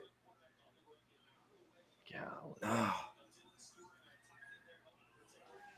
It's like why we keep putting this kid in like the worst positions possible. Yes, gotta throw it away, but they probably told me they didn't want to stop the clock completion but there's South Carolina with the timeout again. Man. Cole, are you good? Are you good to hang out for yeah. the second half? Okay, I'm gonna go on a break. We're gonna do happy birthday for my son for his birthday party, and then we're gonna come back. For sure. Yeah, no, I'm good for it. I'm here until the end. Yeah. Kyle, send me a text when you come back, all right? I'll hop back on if I can. All right, brother. All right. Good talking to you, brother. Peace. Okay, that's a good ball. Look at that. I don't know how many times I have to say it. When we target Jamori Macklin, like Yes. positive things happen. I honestly thought he was going to get way more targets this season than he got last. And that has not been the case at all. No. Like, I honestly thought, because him and Cutter looked like they were comfortable together last year, I bet you he's had less than 10 targets this year. Yeah. And he's not even on the field as much as he was last year. I just don't understand it. Like, this was the guy who we like said, like, hey, you got to come back to be our number one receiver, and then don't do anything. There we go. Get out of bounds. There we go. Two targets to Macklin. Makes no sense. And then, I mean, we keep like slam blocking with Law. Law's not big enough to be doing that at all. And then, I mean, we've ran, I think, 2-3 jet sweeps with Law, none with Macklin. Makes no sense. Like, Yeah. I get Macklin's Law's fast, but it's just You have to generate touches for him. Like Macklin's a yes, guy, like you got to find a way to get him the football and let him go make a special play. yes. It's man, this is tough to watch. If we can go to halftime 17-28, I mean, I don't like it, but I don't hate it either. This is not the game I thought it would be, though. I thought it was going to be a ground and pound game, beginning to end. Yeah. And It was. I mean, yeah. it was to those 2 turnovers, like and Cutter missed. You're going to see right now Jamori leaking across the field wide open. He misses them. Yeah, I'm on 29 seconds right now. Yeah, watch 49-yard Jamori line. run wide open. I mean, he catches that ball and he might score. Yeah. Man, I still think Cutter looks better than Calzada did personally. Like, he looks more comfortable and he looks better with the guys, but he's just – right now he's not an SEC caliber starting quarterback. Like, it's just – And I agree with you. We continue to put him in like the worst positions. Yeah. You bring him in on the road at Texas. Yeah. You throw him in a start at Louisville, and then you got his first road start at South Carolina at night. It's like it's not great. But I don't know what we're gonna do. At the same time, though, if you want to be the man, you got to prove you're the man. Yeah, for sure. And I mean, Cutter's not been shy about saying that. Like, he takes reps like he wants to start. I don't know, man. Pete is just getting his brains beat into. I mean, he's been on ice skates all night, pulled a Cam Newton on the fumble and just fell next to it. And it's just not look good. Yeah, I mean, it doesn't matter who's going against Stewart. Yeah. They've been switching them on both sides. That you got to help them out, right? Like, you got to be able to put 2 on them, trip them, hell, even put 3 on them, and then run at them. Yeah. And the other thing is if you're letting Stewart get downhill on you, you're already in a losing battle. Like, if you're letting Stewart run at you, it's over with. That's the thing that didn't make sense earlier whenever Pete got beat so bad, was Pete took like 5 steps before he ever tried to engage contact with Stewart. And if you're moving that much before you ever try to put hands on somebody, they're going to get where they want to go. Yeah. 3rd and 10 or 3rd and 11, 10 seconds left. This is well, at least I'm caught up with you. I'm probably just 40 seconds behind. You got time, Cutter. What in the world? Tighten this thing up. How old's your son turning? 9. Awesome. Tell him we said happy birthday. I will, yeah. Appreciate it. Yeah, we had our game yesterday, if you caught that. So he had 2 birthday tuds. That's awesome. That's awesome. He had a nice little fade route, beat the guy inside, caught the ball, and then I had him run a little stop screenplay, and keeps on grounding.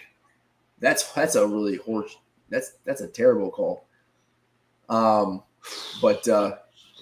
He came. Honestly, he came too far inside. It was a terrible route, but he hit a juke and then beat his man on the outside to score. So I went from going, "What are you doing?" to "Hey, hands are already up." Yeah. That's awesome. Oh my God.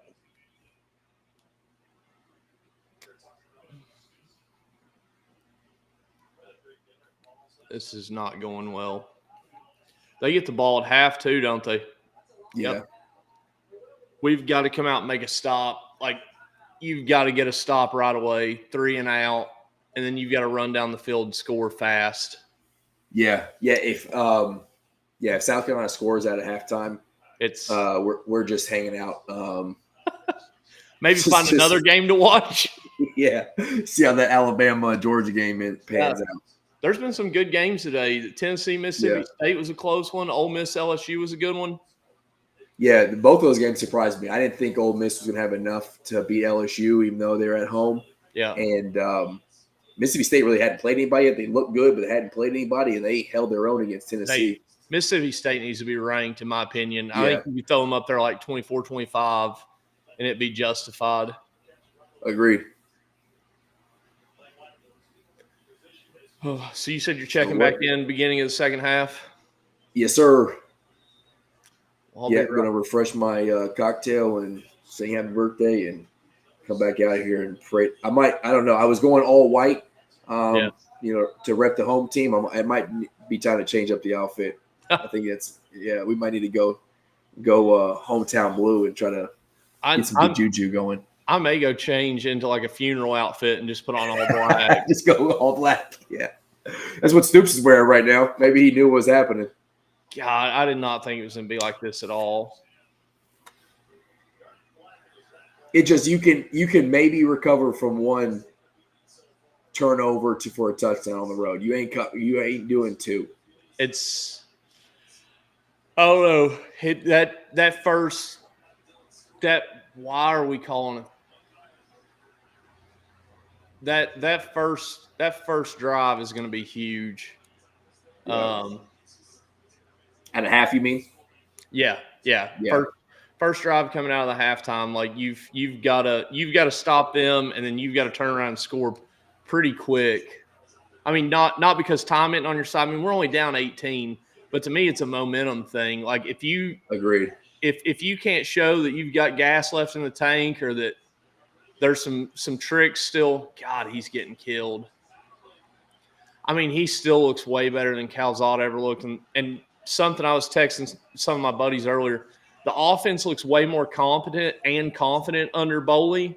Like, there's not all this, like, where should we line up stuff. But, I mean, I think his first three throws, I mean, he launched all three of them to, like, Charleston. Like, there was nobody. Yeah. I mean, two were to, like, nobody. The one should have got picked. Yeah. Really. See, all this, like, you see Kentucky angry, like a Beamer screaming, and like all this stuff. The problem is, our boys can't channel this. Yeah, you saw that hit? Yeah. Yes. Yeah. So he's dead now. Yeah. Yeah. See how far I'm behind you? Yeah. Our guys can't channel this stuff into, like, positive play on the field. We just lose our minds. But yeah, we're about to get another penalty coming out. Yeah. Yeah. Why is there no fight on the field? Like, why are we trying to fight after plays? What does Beamer have to say before I go in there? Yeah. Oh, it ain't going to be good. Beamer's hot, dude. And he has had belt to bear trying to stop cussing. I cannot stand Shane Beamer. Like, I don't like him at all. I don't like him at all. And it's funny because him and Stoops don't like each other. I don't know if you whenever Stoops made the comments about the glasses, and then are you talking about at SEC Media Day like 2 years ago?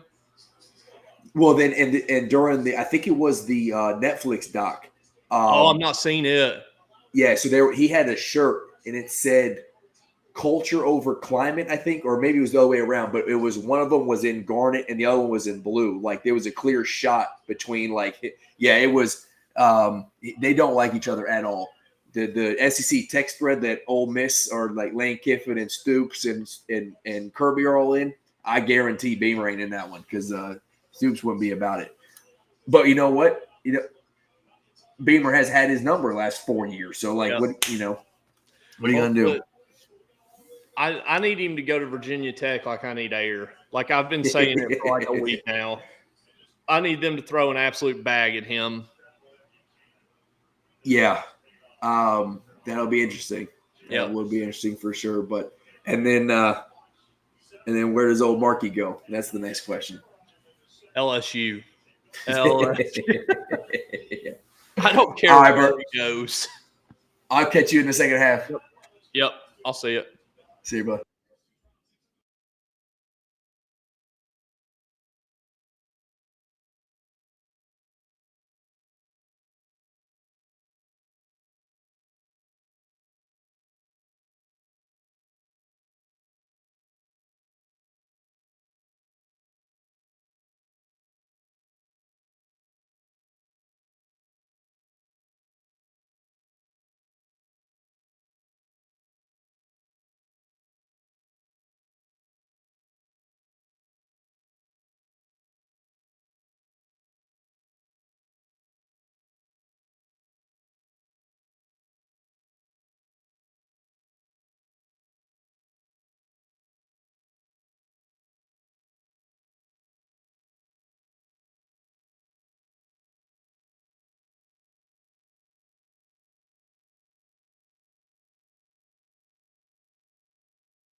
All right. I did not get a change. If we come out and we don't get a stop or we don't score a touchdown, I will go change. I'm not convinced it's me. It's Like, not you. It's not. In this abusive relationship, I'm not willing to say it's me. Yeah. I'm the egotistical prick that's like, maybe it's me. So I'm Yeah. going to go change. I genuinely considered going and putting on a black hoodie and the black corduroy hat, and I was like, nope, Gamecocks are wearing black. I'm not even going to entertain it. No, they just got to the 40-yard line. We This kick one? it out of bounds. Oh, I love that thing. Yeah. Which I know I sent you. Yeah, you bought both of those. Did I send you the black and blue? No. I'll send you. got the Power K. You got that's what I was wearing earlier. You sent me that one. Yeah, I'll send you a black and blue. I think I'm gonna do a giveaway on this one. The corduroys, they don't fit my grape very like. Really? I got a weird. I don't have like a good hat head, anyways. See, I don't think that looks bad. No. Not at all. Well, maybe I'm not used to it. Yeah, maybe I just got used to it. See, I love them backwards. Like like straight backwards. Yeah. See, if I did this, I would. I'm just not built that way. I've seen your videos like that, and I'm like, I wish I had the confidence to go sideways backwards, but I don't. That's from because I'm back and forth between Richmond, Kentucky, and Orlando, Florida. So that's the Orlando, Florida side of me. Oh, that's awesome. Oh my God. We're just did they get him on a penalty? I have no idea. You're liable to illegal fair catch signal, so they're going back. I started to say you're liable to be in the fourth quarter by now, as far as my TV goes.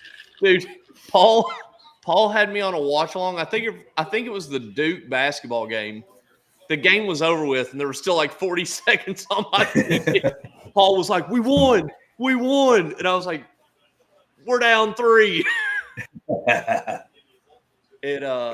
Oh yeah. My guy waved it and then took off running. Yeah. Whoa. Can't do it. Honestly, I hope Stoops threaten to like take Hellcats and everything if they don't show up in the second half. The bad thing is, man, like it doesn't feel like there's no effort there. Like it's not one of the like Louisville last year. There was no effort. You got boys at the concession stands. Brock Vandergrift's in a full body cast. I mean, Cutter's got Wilcox he got the ball taken from him like he was a child on a run play. Yeah, I mean, dude, Shane Beamer reminds me of a fourth grader. Like, there's something about his pea head. Yeah, I like it legit. Him and Dabo Swinney might be the two ball coaches that I legit can't stand. Hogball is in the. I don't know, man.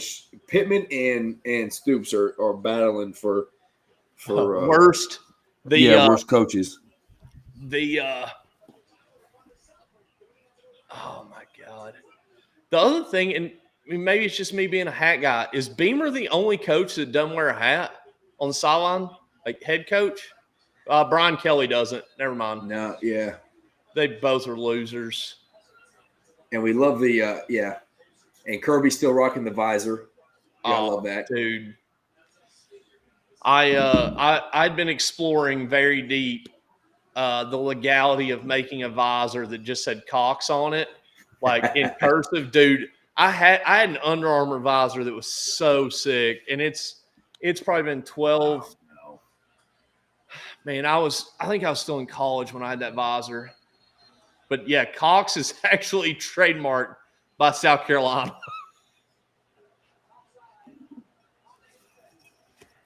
So we have my boy who's trying to join the show right now, Louisville fan. I don't know if I can legit tolerate this guy right now. I mean, they won today and we were losing. Yeah. You better, but you wasn't even on the here, were you? Yeah, that's what I thought. I saw you pop in. I said, AB, I was like, son of a gun. And you know I was hate watching y'all today. You know I was Pitt head coach, legit. What a fourth quarter collapse that was. I didn't get to watch any of it, man. I saw the final score when I came back, so I don't have a clue what happened. I just know we were down 17-0. 4th and 7, they get on the field. You might be our good luck charm.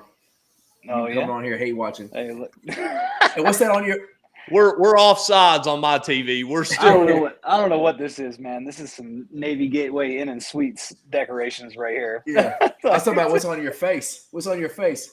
What? Oh, this? Uh-oh. That little guy? Yeah.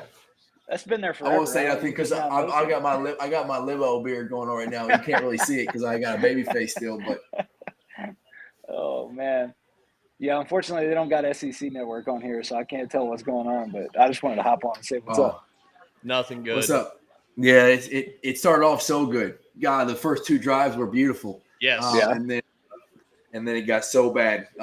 Cutter got sacked, fumble for a pick 6 that our left tackle should have just like fell on and been okay with, and then a pick 6 like the next play, damn near. So we went from scoring on 2 drives to down by 2 touchdowns in 2 drives on turnovers. in 65 seconds of gameplay. It was not good. You think Stoops seeds getting if it wasn't already warm, I think it's getting you gotta hope. You gotta hope. Hey, John, what do you think about Kentucky fans' reaction when I think the athletic department was hoping Are you talking about the loan? The $36 million like renovations for the stadium, and everybody's like, "Hey, I know what we could do with $30 million." Did you see whenever they announced that, like the LLC, they took out a loan that was like eerily close to his buyout, and it was like a no restrictions loan. It was something weird, and everybody was like, maybe this is it. Maybe this is it. The athletic department. If you brought in a good coach that would look what Pope did. I mean, they packed out a stadium for his announcement. If you brought in somebody that would energize the football program, you can make $39 million in a season. Oh yeah. I mean, look at what Braun did at no Louisville. offense. I don't mean to hop on here talking junk or anything, but I mean, you do have a highly delusional fan base just like we do. So, you bring in a new coach and people start thinking about national championships and stuff, and and then we get disappointed every year. Yeah, everybody wants John Summerall, and I don't mind it. I just get nervous about having a defensive minded coach, and then we have the same cyclic OC thing coming in. His offense has always looked better than ours, though, at Tulane, in my opinion. It seems like his OC has always had more autonomy, but I agree with you. I'll tell you who I don't mind, and Christian's pushed me on him a lot, is actually Hartline up at Ohio State. I would not hate him as a head coach just because of the wide receivers he's put in the league. Ohio State, they think highly enough of him that the second word started getting out that people were looking at him as an OC, they were like, nope, throw a bag at him. Yeah. I think the continuity for y'all on the OC side of the house has just been crushing you the last couple of years. It just Cutter Bowley's getting absolutely smacked around. It's no more big blue wall. That's what'll happen. Hey, Bush Ham says this is the best O-line we've had in maybe ever, I think is what the quote was. We got a first down, though. We're moving the ball right now. I mean, this is the best I could ask for. Yeah. But I'm just now realizing that I should have had my damn State Line Co. hat out here with me because I just read I'm in here I'm looking at an iPhone screen. I can't read nothing on it because it's tiny, and I can't turn it sideways because then I look weird. So no, you're good, man. We're hoping to make more Louisville stuff soon.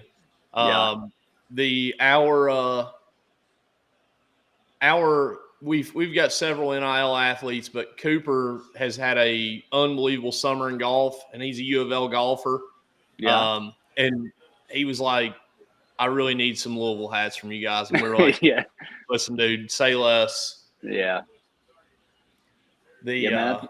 I think what's up? I'm saying it would be a decent Nah, you can't. advertisement. A Louisville hat inside Yeah. of a Yeah, bro.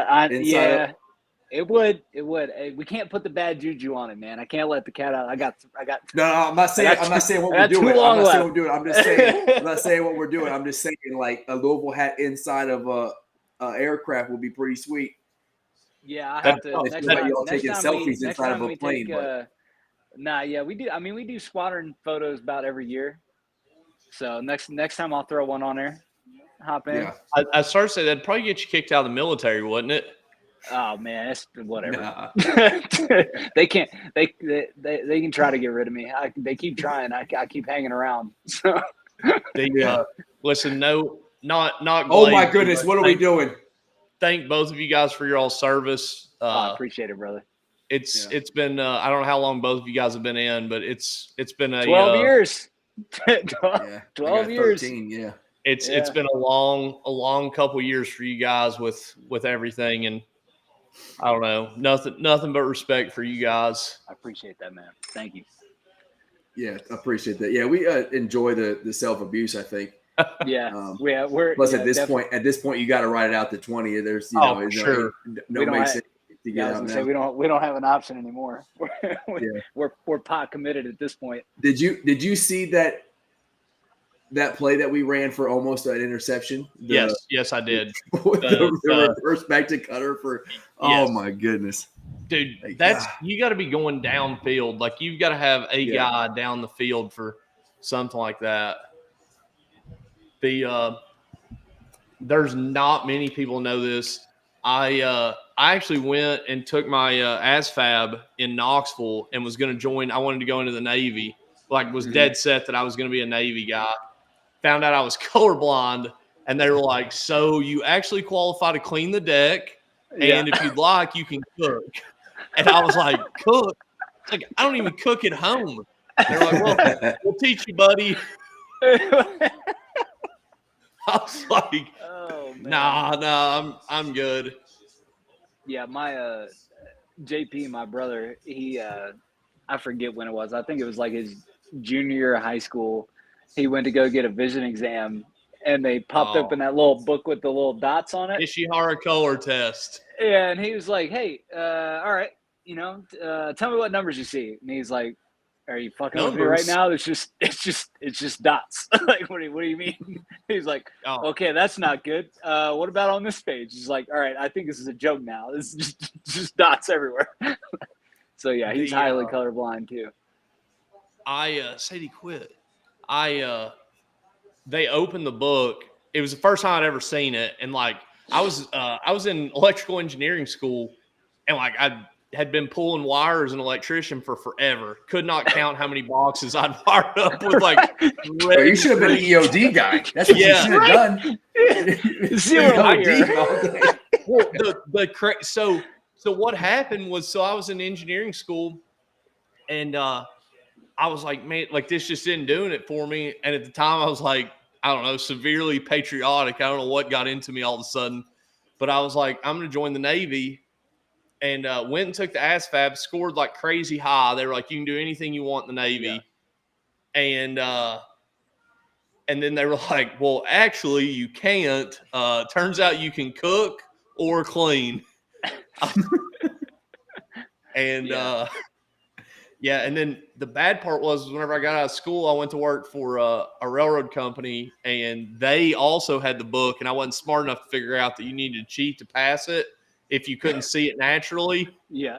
And failed it a second time. So the third time, whenever I had to look at the book, if any of you are out there and you're colorblind, Stanford Education has an optometry website that has the answers and the page number in it. Just memorize that bad boy and you're no longer colorblind. Just get it down and you're fine. That's it. Oh, yeah. Hey, look, I'm not saying that I've ever done it, but I am saying that they do typically run the same nearsighted and farsighted vision test every year in your annual flight physicals. And the answers may or may not be out there for an individual to memorize, so that you just magically end up with 20/20 every year. Whenever I went the third time I had to take it, they were like, "You're not going to have to take this test." and the poor nurse was like going through a divorce or something and was being really sweet. And she's like, "You're gonna have to take this test." And I was like, "Son of a bitch!" I'm sorry, but you just got to do it. Yeah. So I Googled real quick, memorized it real fast, come in there. I couldn't believe she didn't find it strange that the only one I couldn't pass is where you had to trace it with your finger. Like, this dude can see all these numbers, but whenever it comes to tracing, yeah. That's funny. Oh, man. That's wild. Kyle, man, I left my dang there's 2 bottles of bourbon. My skipper bought me one, and then Gentry bought me one. And I left them both sitting on the friggin' counter at home. And I got I'll up run here and I grab for realized, if you want me to. I'll run no, down the you road don't and need, grab don't, for you. no, you leave them right where they're at there, buddy. The I got both of your kids playing out here playing football in the driveway. I'm sure you do. I'm sure they're probably Yeah. making an outrageous amount of noise because they said they want to have a movie night, and then the movie night turns into let's just do everything else besides watch a movie. Yeah, exactly. I seen your thing. You guys don't have Eagle Rare 12 out there? Can't find it. There's Can't more find it. 12 in Kentucky than 10. Really? Yeah, it's a little high. Like you can find Eagle Rare 10 for 40 to 60 pretty easily here in Northern Kentucky. 12's out there for like 55 to like 75, like almost everywhere. Wow. Yeah. Yeah, you can't find that anywhere out here. Have you had it yet at a restaurant or Yeah, anything? No, I haven't. Like it's not even. I can't even pay stupid money for a pour out here. I can't get it, dude. Yeah. Jordan and I went to dinner the other night, and it was $20 for $16 for a 2-ounce pour, $20 for a 3.5-ounce pour for the 12. Yeah, wasn't bad at all. You drink it straight or on the rocks? On the rocks. I like a big rock. That's a good man. That's a good man right there. Yeah, I put on ice too, man. Yeah. People clown me. I was like, I like it on the rocks. Yeah. I used to like I probably should have just like a spritz of water like that. Something just to like tone it down a little bit. But now anymore, I just like let it get just a little bit cooler. I don't even need the taste to go away. I don't like drinking something that's so hot. Yeah. Definitely on the rocks fan.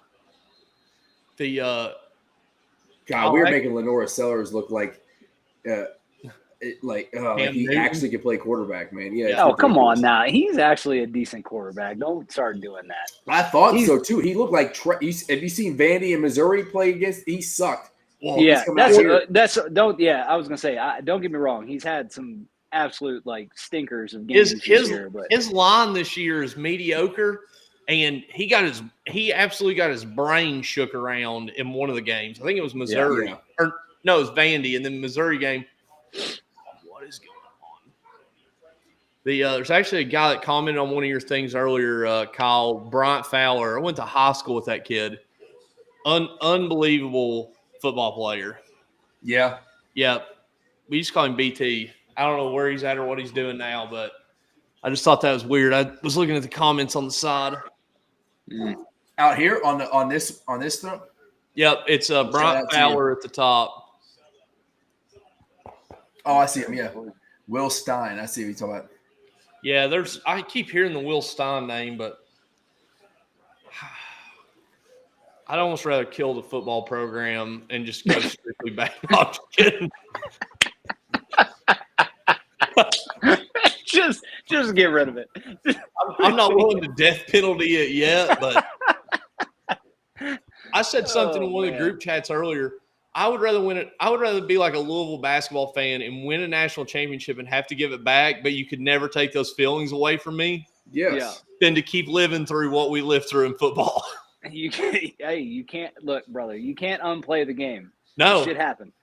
Yeah, hookers or not, hookers or not. We played the game. There are wilder things that go on now with NIL, and Patino's got it. Yeah. I'll tell you what. I'd give my left nut to have Rick Pitino back coaching basketball at Louisville. Dude, when you all let him go, I mean, you guys kind of had to. Like, it Yeah. smelled like the NCAA was going to come down. But, like, I was like, that dude will end up somewhere and he will be good. Rick Pitino, in my lifetime, is probably the greatest college basketball coach. Like, it just sucks because he's had to move around. Yeah. Like, if he had been like a K and, like, been able to stay at Louisville, if he'd have been able to stay at Louisville several more years, or if he'd stayed at Kentucky in the 90s. Yeah. He's one of the best defensive minds ever in the sport of college basketball. For sure. Well, and that's if he hadn't have gone to Boston, like the team Tubby won with, that was his team. He would have had another title. You know, so like those he could have potentially been at Kentucky, like a like North Carolina had, like Duke had, absolutely. Yep. Also, did y'all see that the end of the UVA game last night? I really want to know if that corner and that receiver that ended up in the end zone are okay. Bro, they're dead. I think they might be dead. Dead. I've never seen. We were talking about that earlier. We've never seen a field storming that fast. I mean, the play wasn't even dead yet, and they were out there. I love a field storm, but that was too close. That was insane. Well, they had him out on the field before. They were out on the field for both overtimes. They were just standing on the sideline. I'm like, is anybody going to tell them to go back in the stands? Like, and I'm glad nothing crazy happened, because some of them dudes were running around flipping off players and like sticking phones in people's faces and stuff. And you're like, come on, man, like, And then if a player would have retaliated, right, then it would have been on them, and it'd been national news because some turd that's never played a sport in his life decided to run out there and be an asshole at the end of the game. Man, Bama was put. That should 100% be a thing. Like, if you're gonna rush the field and come up in my face, okay, you're now part of the. You're part of the game. You're now part of the game. Like, the only difference is you don't have a helmet and I do. Yeah, right. You get tackled, it's on you. Miles Garrett and Randolph years ago. Just wailing. Mason Rudolph just Oh man, Georgia or Bama was putting belt to ass, but Georgia's trying to fight back right now. DeBoer needs to win bad. Like, if he doesn't, I mean, I'm not saying he's got to beat Georgia to keep his job, but if he loses a couple this season, he's gonna be in bad shape. That is thanks to Nick Saban, that is not a patient fan base anymore. No. Nope. Unrealistic expectations. Are you kidding me? They just got a first down on a 4th and 12. We just got to 4th and 12 here in Cincinnati. How did they rule that a first down? He was a yard short. I'm confused. Are you in the same half as me? Like, it is 4th and – oh, yeah, no. All right, here we are. Fake oh, my God. How is the line judge giving him a first down? He's a yard short. That dude is built like Bobby Boucher.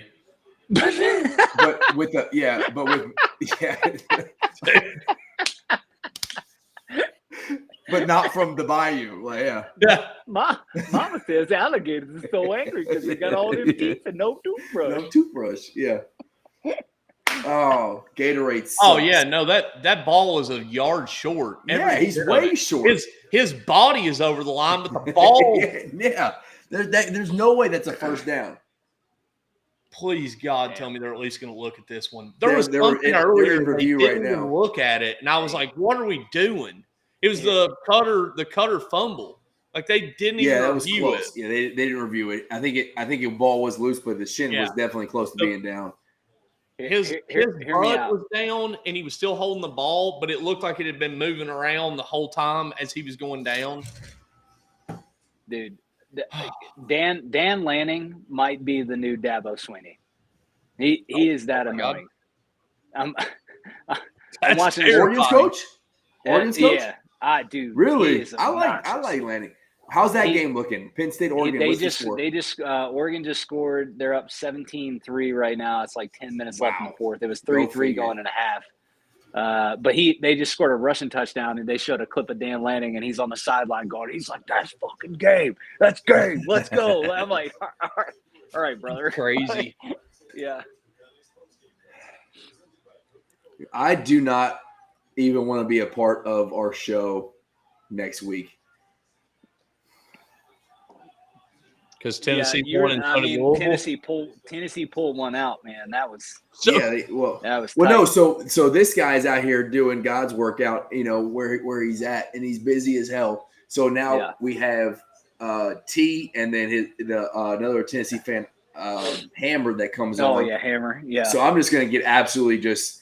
And Selena roasted. said we were going to lose. Skewered. So Selena already knew we were going to lose. So I'm just going to get just beat the hell up. And then we got to go to Athens on my birthday on Saturday to play. So I know we're losing next week, especially if Bama don't. All right, now beats. look, now hear me out though. You come off of a Bama Georgia game, regardless of whether you win or lose. Like that's it's one of those like high emotions, takes a lot out of the team. And then if Georgia comes back and wins, I'm not saying, and I'll never say it because I'm a Louisville fan, but wouldn't be the first time ever that somebody had a letdown game after a big win. You know what I mean? So now it is Athens. Yes. It's in Georgia. Y'all obviously aren't having the start of the season that you wanted, but like in college football, and I was talking about this with Will and Gentry. College football has been absolute chaos through the first 4 weeks. Like Ole Miss going out and beating LSU today, UVA beating Florida State last night. Like it has been pure chaos. Florida State shocked me because Norvell was coaching for his job to start the season, in my opinion. As bad as they were last year, and then the fact that he comes out and like gets a W early. Yeah. Oh my God, 7 starting quarterbacks since 2022. But that's what I was going to say. It's all about quarterback play, man. Like Norvell put all his. Oh, come on, Cutter! You can't overthrow Jamari like that, man. He beat him. It's a touchdown. Devin Leary's the only one up there smiling. All the rest of them just look dead inside. Yeah. But like our quarterback evaluation over the last couple of years has just been like outside of Will Levis. Yep. Yeah, and even Leary was okay. I don't think he was fully healthy while he was here. No, and I believe if you would have given Brock this O-line, I know Kentucky fans are just they see what they see and they don't think he was good. I think if you gave him this O-line, he would have been the quarterback we thought he was, the 5-star out of Georgia. I truly believe. A lot of it depends on too, man. It's crazy. Like Brock got hurt first game of the season on like a play that didn't even matter, like diving to gain extra yards, and then it just spiraled downhill from there. Like the weather game they got delayed that game. I would have to look back. I've got the text, but he got hurt on that game diving forward, hurt his shoulder. And then Ole Miss tore something, foot or knee. It wasn't like an ACL or anything like that, obviously, but like whenever he hurt that, it was also like he said it was like kind of a like wasn't a play that like wins you the game. It's like kind of something that I don't know. What's he doing now? Dan Lanning's feeling real stupid right now. Drew Aller just threw a 40-yard dime to get him back within 7. Drew Aller's a guy, man. I really think he's going to be. I think he's a good quarterback. I really do. But is Brock just out there just hunting and just living the best life? Farming, got cattle. I was texting him a couple weeks ago. We were sitting back and forth trail camera photos, and I asked him, I was like, how are you doing? And he sent me a picture. It's like a side by side. Hunter porn, isn't it? Trail camera photos. Oh yeah. It's like girls send each other like smut books, and like guys send each other like goon material. Brock and I just send each other trail camera photos. And he sent me a picture of like like an 03 F-150 and was like, got this, a side-by-side, and a new like F-250. He was like, I'm living an A-plus life. I was like, Yeah. I My forget how brother's many- still.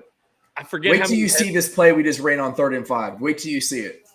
You're gonna be like you're gonna be amazed in the worst way. Butch Honestly. Hamden, great offensive coordinator, best one in the country. Bush Hamden, yeah. If you're the defense, if you're the defense that's playing against Bush Hamden, you're the best OC you could possibly have. The ChatGPT is awesome. I've created a photo of Mark Stoops whispering in Bush Hamden's ear, like the George Bush photo from Nice. 9/11. Nice. yeah from 9/11. And the first one I put out there was Mr. Bush. There's been a second turnover for a touchdown. There's that one, and I've got another one, and it's That's like so dark. the other one is Bush. I'm gonna tell him it's your fault. Because it's Stoops whispering into Bush's just like I'm gonna tell Like him it's your face. fault. Oh Lord, that's hilarious. I'm so glad you're on here because I would just at least I'm laughing in my pain right now because Oh. Yeah. oh my goodness. and And you know what's the worst part? And John, me and you are the same right now. Yeah. Is we have to deal with this on Saturdays and Sundays, or it also for me on Monday because we're probably gonna get beat by the Jets as a Dolphins fan. Like we suck See, in I've got you college guys beating and the my Jets. pros.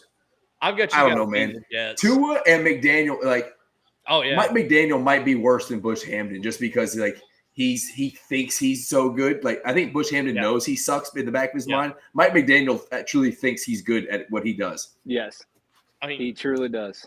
part of the problem is though, Tua is like he is legitimately retarded. Whether he started out that way, I mean, his brains have just been scrambled so many times. he's Like, yeah. I mean, I feel for the guy. He just been getting absolutely crushed for the last couple of years, and I mean, legitimately like scary ass injuries. Yes, and still out there trying to get out. He's gonna end up just like Troy Aikman. Oh yeah, He's gonna end up just like Troy Aikman. I think. Yeah, he won't because Troy Aikman won Super Bowls. Joe. Okay, all right, fair. Joe Burrow right now is on the verge of like just. I look for him to retire at like 32 or something. Like, So, Coach, I would take Mike McDaniel as an OC, just like Liam Cohen. I think he could do that. But Joe Burrow could be like Carson Palmer, where he's like, "Listen, I'm not playing for this franchise. Yeah. I will retire before I play for this franchise." Part of me wonders if he would do it though. Him being from Ohio, he won't. He won't. No, I have a really hard time seeing Joe doing it. I wish he would. I tried. So we talked about this. We talked about this in the off season when we were going through. We had really nothing else to talk about. We were talking about Cincinnati and just how like the front office works. Mike So Brown's daughter. Yeah, as a Cincinnati fan, as an outsider, if you wouldn't have signed T. Higgins and saved some money, I think the fan base would have understood because you have Jamar Chase. Yes. And you had to put that money into somebody else. So if you didn't sign T. Higgins, I think y'all would have been okay thinking he was leaving. Signing him for all that money and not putting it into the whole of the team, I think is where the problem is. I'd agree with that, but you got to remember Sam Hubbard retired. So like money that we thought we were going to be spending, we didn't have to spend anymore. And then the other thing is, like, dude, if you look at the O-line, we've spent money on the O-line. The problem is we've made bad decisions at the O-line. Like Orlando Brown, it's Orlando Brown, isn't it? Yeah. Yeah, like we paid him a bunch of money, and anybody that like watches football knew he was kind of coming out of his prime at Kansas City. Like, and you spend a fortune with him. Like, I mean, they've spent money on the O-line. I just don't think I don't know. And part of it too, it's tough because if you look the year that LSU won the national championship, Joe Burrow was the most sacked quarterback in the SEC. Yeah. Yeah. So, like, the fan base kind of blames some of it on Joe. Like you hold the ball too long, you think something's there that isn't. But I don't know. It Jamar's down there somewhere. yeah. Yeah. F it. Jamar and T are somewhere down He's there. down there somewhere. I thought like you could have spent that on. There were some free agent running backs, but like to think that Chase Brown was like the guy surprised me. See, I couldn't believe we didn't go and I could not believe we didn't spend money on Mixon. And you wouldn't have even had to spend a lot of money on Mixon because he was like coming out of like I think he had like the domestic dispute stuff going on. Like you could have got him on the cheap. Yeah. Yeah, coach is going off in the chat right now. Since they draft and pay no Stoops recruiting and paying quarterbacks, they're both diabolical. Yeah. Only Zach Taylor can waste prime Joe Burrow. Dude, is he legit going to outrun? No, he almost did. Yeah, he tried. I've tried calling in Zach Taylor, Mark Stoops. I can't even name Bush Hamden. Tried calling them into like ICE, like the Department of Justice. Like I've told them that they're like war mastermind terrorists, and they don't believe me. Like if you guys had any idea what these guys are doing on the weekends, you guys would put more time and effort into stopping them. Like, oh God. Like Antifa's bad, but have you seen what's going on in Lexington? you ain't kidding, man. It's so like bad. Unfortunately, I think this is the game that's gonna like. I've been trying to find faith in this team. It sucks this is coming out of a bye week because I don't think this South Carolina team is that good. But Mark Stoops, Brother, we talked about it. We talked about this the last 2 weeks. Is I said the one thing that gives me reservation, which is funny because it should make me be more confident, is that we're coming out of a bye week and Stoops, after a win, Stoops is like 2 and whatever after a bye week, and over his time here, he's like 5 and he's only had 5 wins after a bye week in 13 years or 15. How long has he been here? 15, 13, whatever it is. It's like It's absolutely ridiculous. And the fact that you had the fact you had this one in the back, like you just couldn't lose it, right? Like the offense don't lose it, and two touchdowns off of turnovers. And right now, if you just punt those balls, we're looking at this right now, and you're going, "Hey, this game is ugly, but we still are in it." Yeah, right? We're still The thing that's tough for me is, and listen, whatever players want to do, like listen, if they want to dance, if they want to TikTok, I'm cool with that. Like I'm not saying that players can't have fun, but I'll tell you what I do got a real problem with is players on bye weeks at opposing teams' stadiums watching football games. It was all last weekend. If you follow these players on social media, if you talk to them, I was texting with 2 of them, and they weren't Lexington. They weren't watching film. They're not practicing. Like, how much do you really care about your team if you are 7 hours from home watching another football team? And as bad as we are out of the bye, I would have rather allegations come out tomorrow that we were torturing kids last Saturday. Yes. But that's the Stoops problem. That's like, and we were told there's all no that discipline. Exactly, and that's all the badness that we were told was gone. Like the Dion having his groupies at practice. All the I was told Barry on. I was told that Tennessee. Barry on was a problem. I was told that the number 1 corner that's now playing for the Bills was a problem and was faking injuries. Like, no, I don't know that they were the problem, because the other thing is it continues, man. Like I said, if I had a boss years ago, and he said if everything is good, you don't have to come to work, you don't have to put reports in, you don't have to do tests, you don't have to do any of that stuff. If things are good, Nobody is searching in your house. Yep. If things are bad, we're going to want to know where you were at. We're Yep. going to know what you were doing. We're going to know what we're spending money on. Yep. And, 13-28 coming out of a bye week, what were you doing last Saturday? Where were you at? Like, were you preparing for South Carolina? Or were you in South Carolina watching Clemson play football? Hey, Yeah. my dad used to tell me all the time growing up, I can't want it for you. Yep. You got to want Yeah. it for yourself. And if you don't want it for Yeah. yourself, nothing's going to happen. People can't do the work for you. No. But this is this new NIL. We've had this discussion over and over and over again. This is this new NIL era of players. Yep. And it's like, it's the good with the bad. Like, should they be getting paid? Absolutely. They're making money for the school. Yep. Like, I'm totally for that. But like, we're still, only a couple years into this thing. And it's a disaster. It is. It's a disaster on a lot of levels. One, because there's really no, in my opinion, the way that it used to be in college athletics as a former washed up college athlete, there's no loyalty and there's no incentive to be loyal or to want to do things for your teammates. Like, it's just I all the time now. But I also feel like if you have a player and it's like, hey, I'm paying you, you are getting a check for millions of dollars. You are going to be here at this time on this day, and you ain't going anywhere, right? That's coaching. That's you have to lay that on them. You do, and this comes to the thing of if you're going to pay, if these athletes are going to get paid, then it's going to come down to they're going to have contracts, and their pay is going to start to be based on, producing. It's going to be on it's incentive based, right? Like they're going to get. I see it coming here in the next couple of years. It's going to be legitimate contracts, just like it is in the NFL.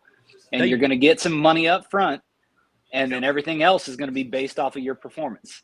They just limited the transfers, right? Like there's they cut off one portal now. Yeah, they cut off the what was it, the winter portal or whatever it was, or was it I forget which one it was. I know they got rid of spring portal. Spring portal. That's what it was. Spring portal. Yeah. Oh man.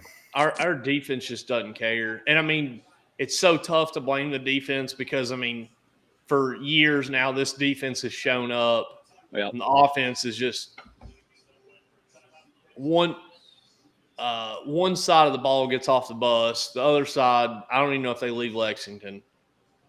Yeah, man. Yeah, it's tough because and they come out every game ready to play. Like they want to play. Yep. Yeah. It's hard to sustain, man.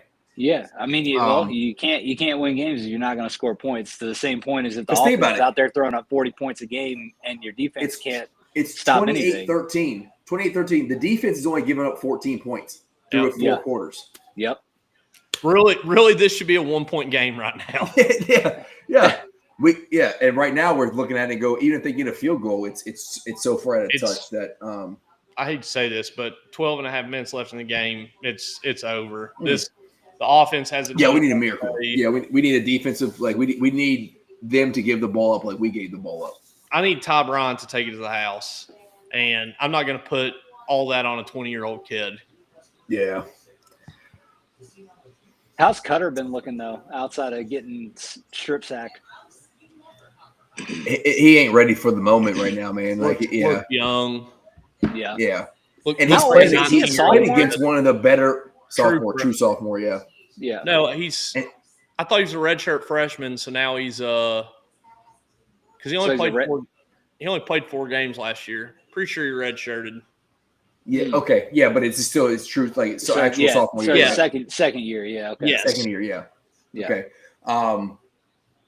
But yeah, it's yeah.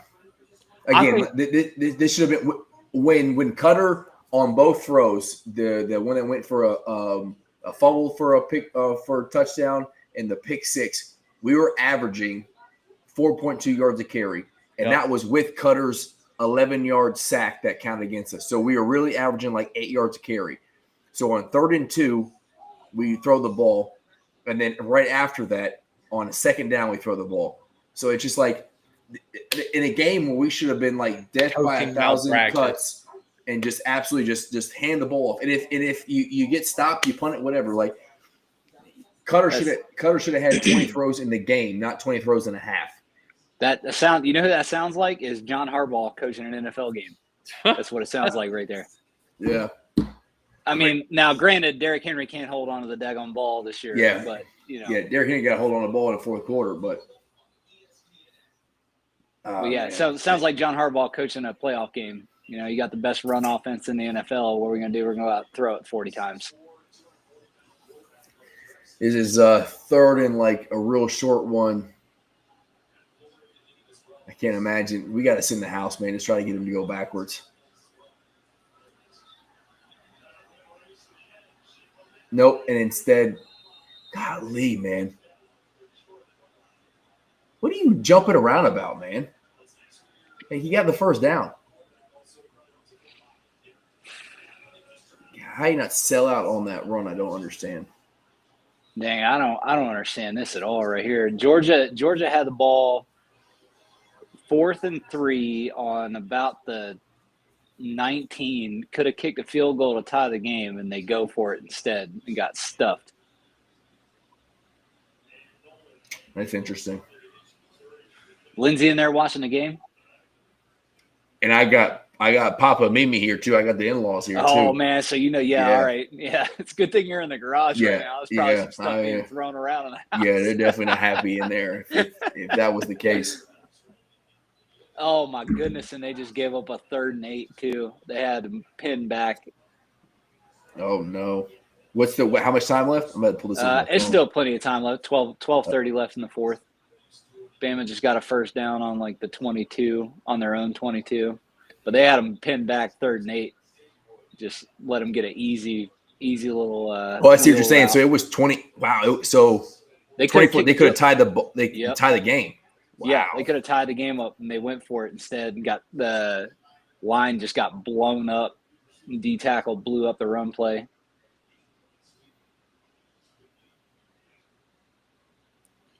I mean, in fairness, though, I guess he's, I guess I kind of get the logic because they haven't given up any points in the second half, so the defense is kind of clamping down a little bit, but at the same time.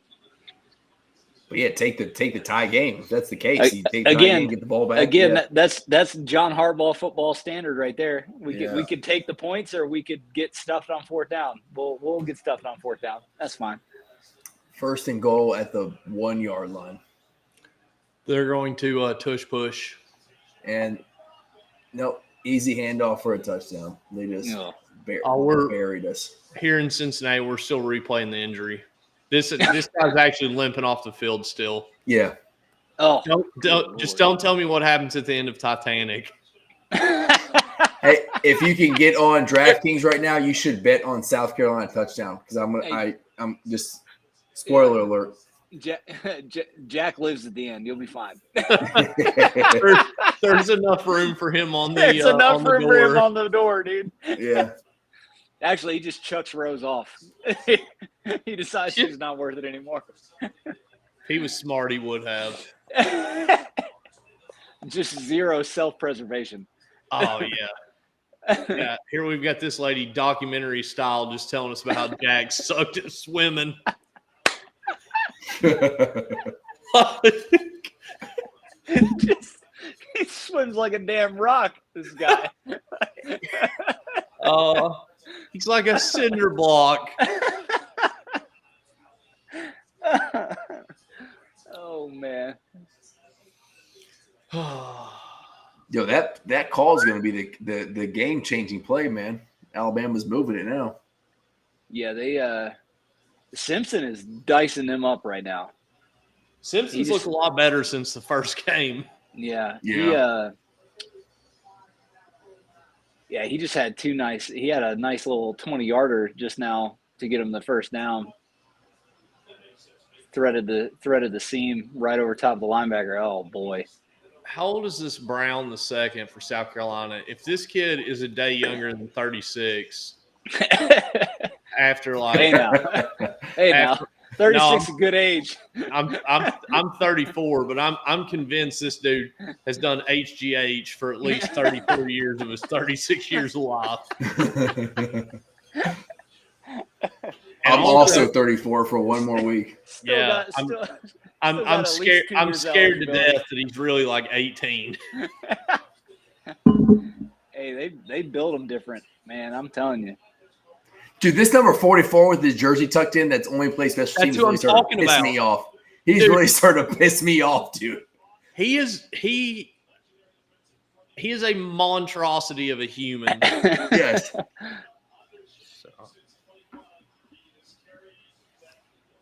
Oh, he's 21. He can drink. That makes sense.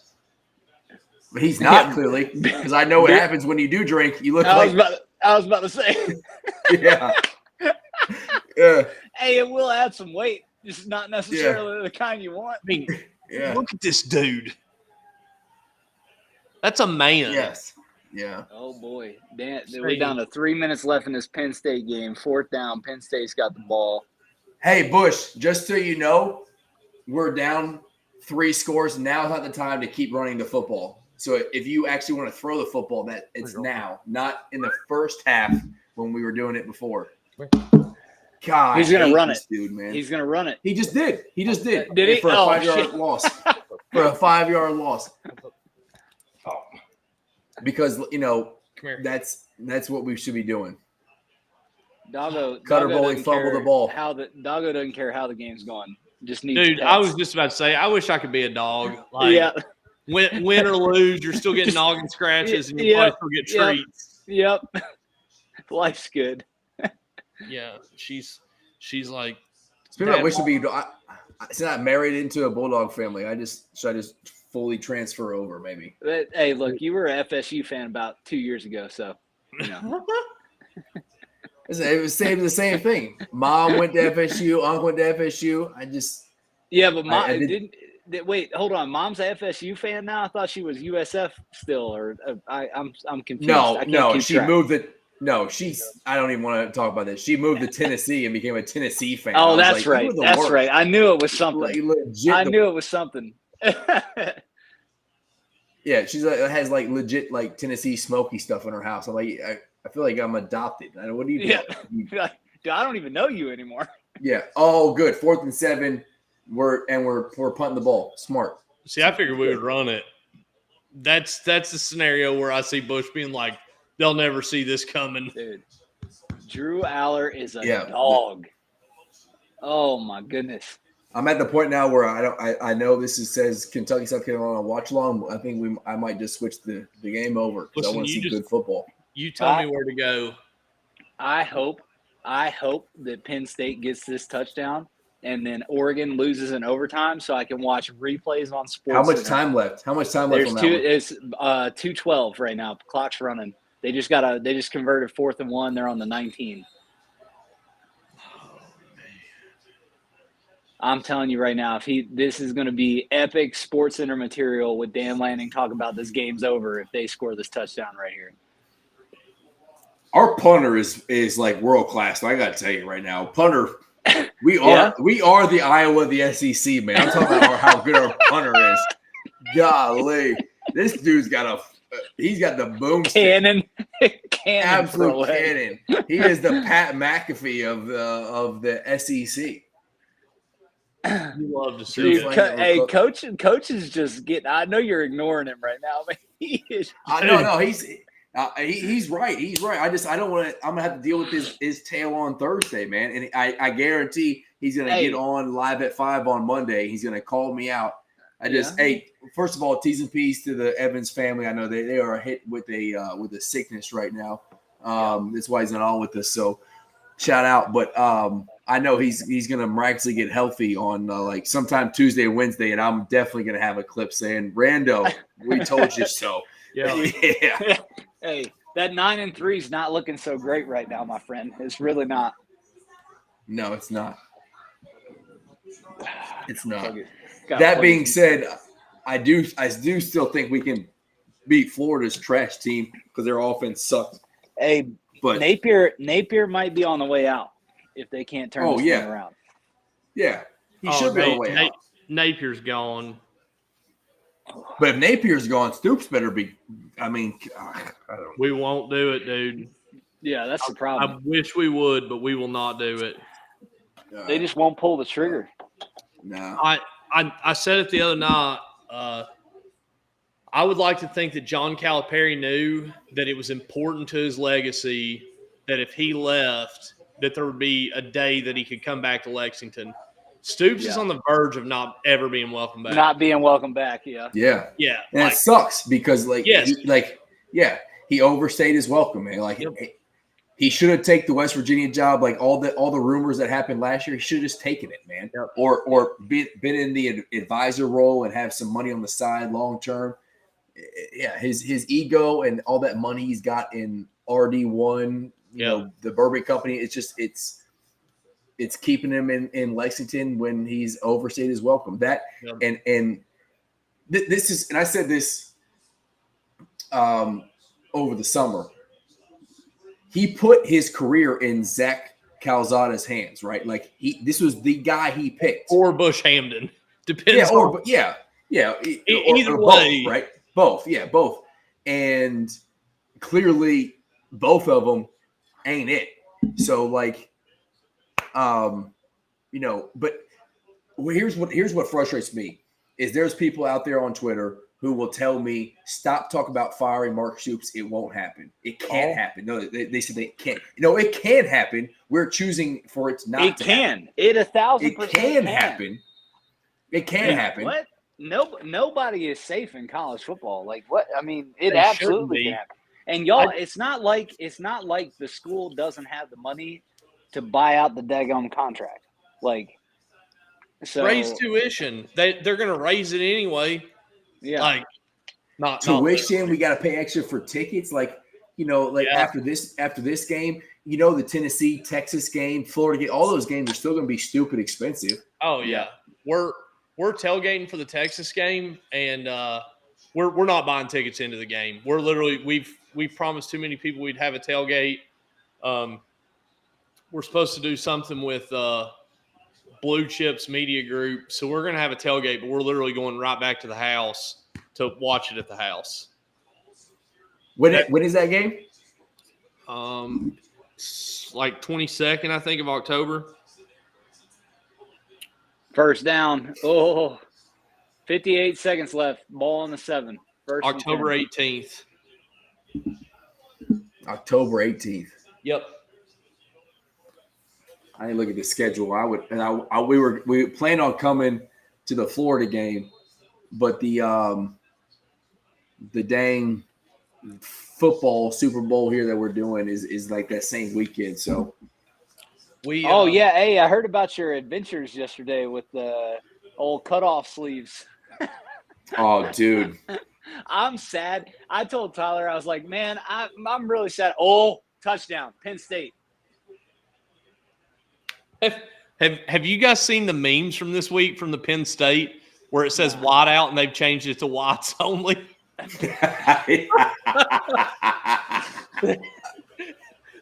Somebody changed it to Watts only, and they said they can't keep getting away with this.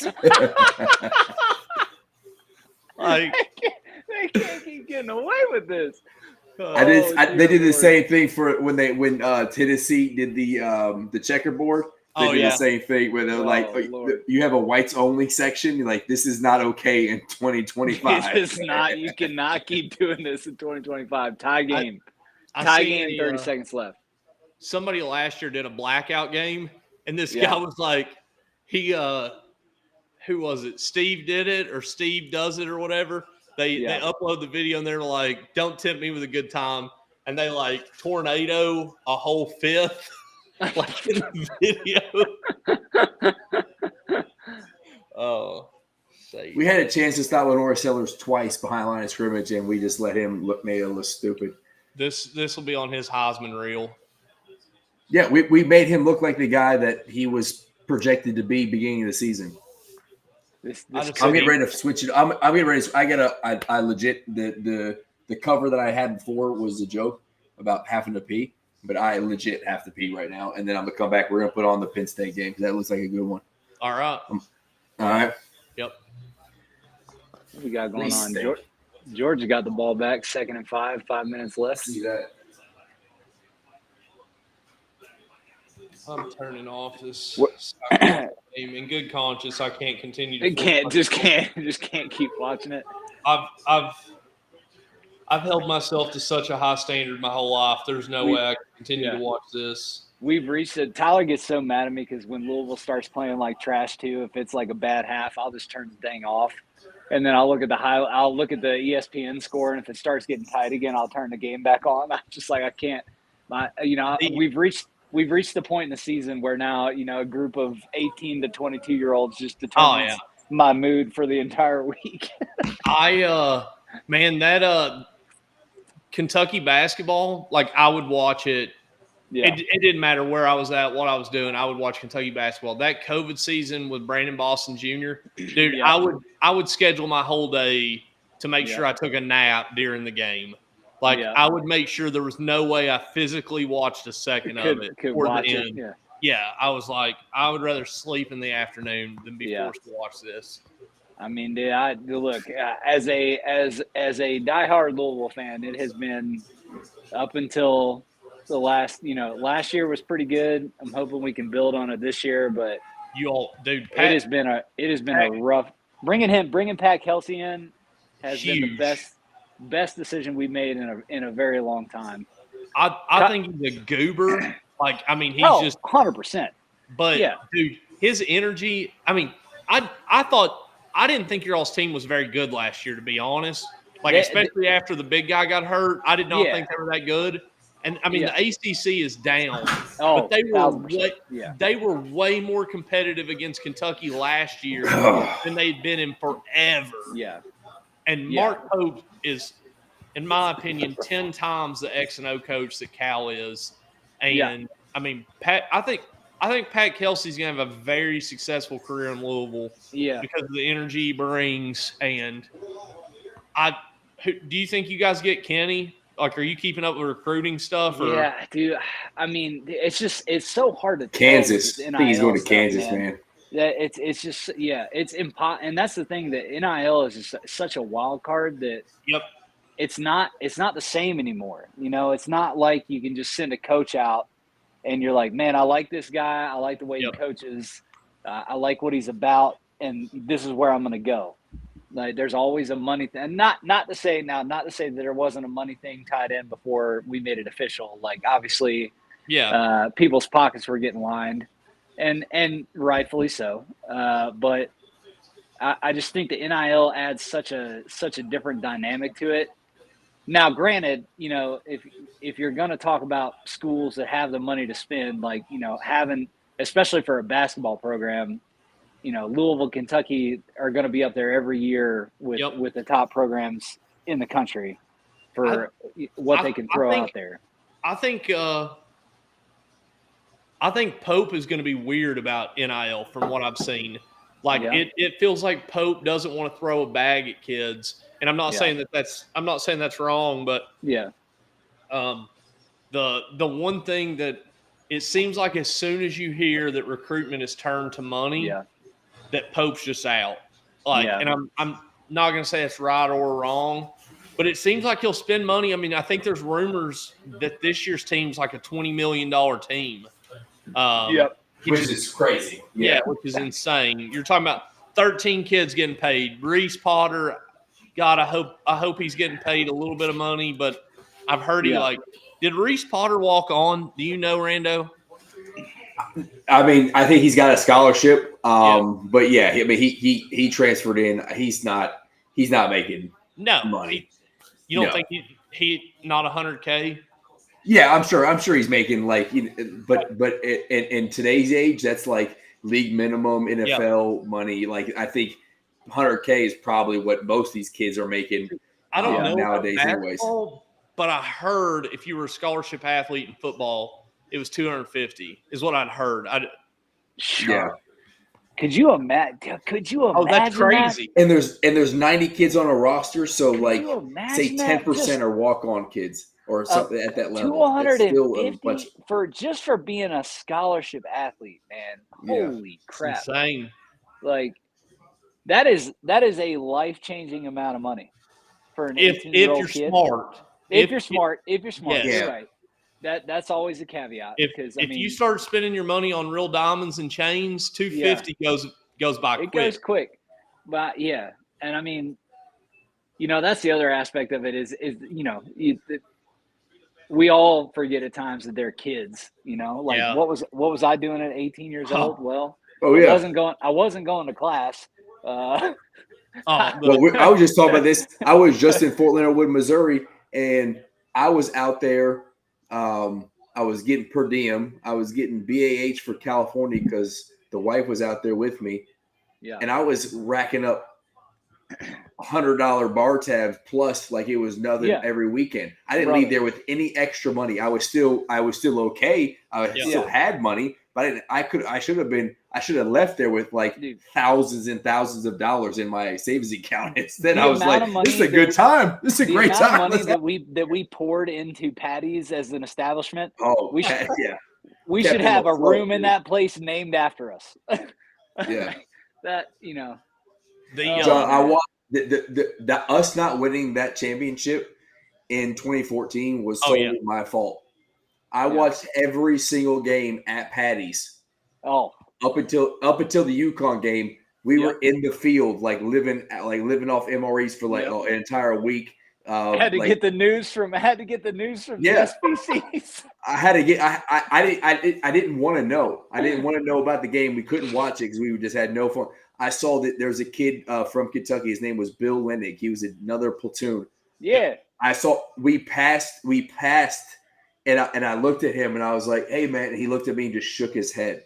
You're like, and it wasn't a Marine Corps thing. It was I knew he was a Kentucky fan. He shook his head no, and I was like, "Holy, we lost that game." And I went back when I got, I had to go back and watch the game and see how and how we lost the game in the last 4 minutes. I don't know, crazy. But yeah, I knew that moment when he shook his head no that we lost that game. I told Todd Lantern this the other night. Todd was on that team, and I was on State Street. We were at State Street in 2012, so I was in State Street in 2014. One of my best friends didn't say a word to anybody, walked outside, and we had a fire pit out there, and he kicks the thing.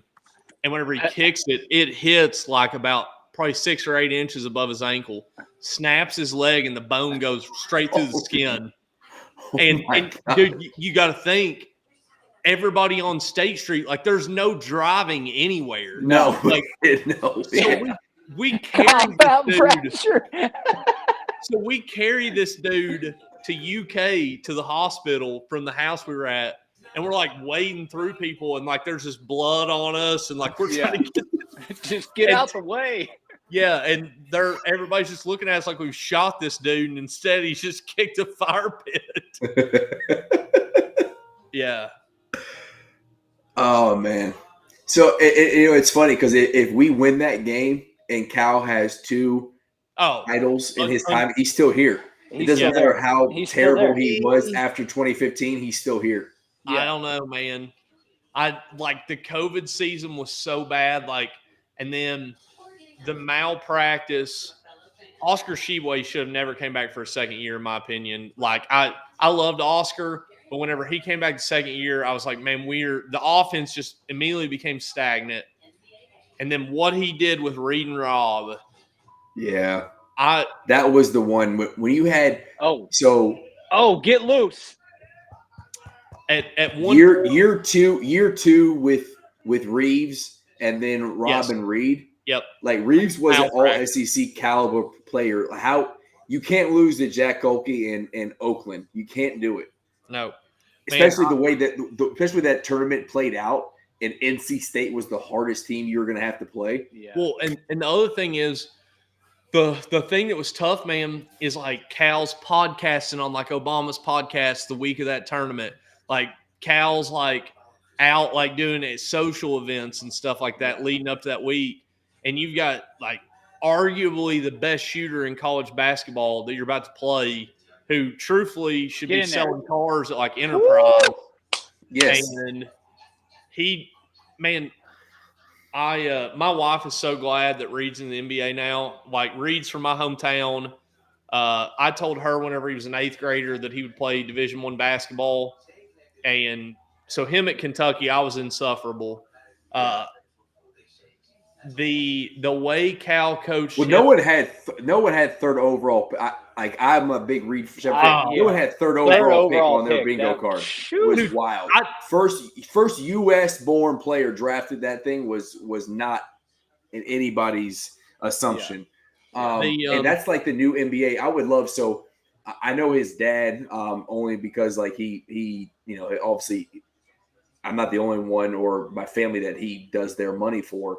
yeah, But I would love to be able to talk to him personally and be like, because if back a decade ago, if you were drafted number 3 overall, like Yep. you're in the game playing all the Yep. time. yep. And now it's all off potential to where like he was drafted and he spent most of his time in the G League and come. So it's like I hope 2 games, but he spent a lot of it on the bench. yeah. They sent him to the G League and he dropped like 47 and like 36 and 3/4, and they're like, all right, All right, he- maybe you need to come back. Yeah. he's going to get his shot this year though. Van Fleet just got hurt, season-ending injury. Yeah, Van And- Fleet's out for the year, man. That's crazy. So, but Well, and KD coming there, so it's like the focus is going to be on KD. So like Yeah. he's gonna have the ability to feast if they play him at point guard.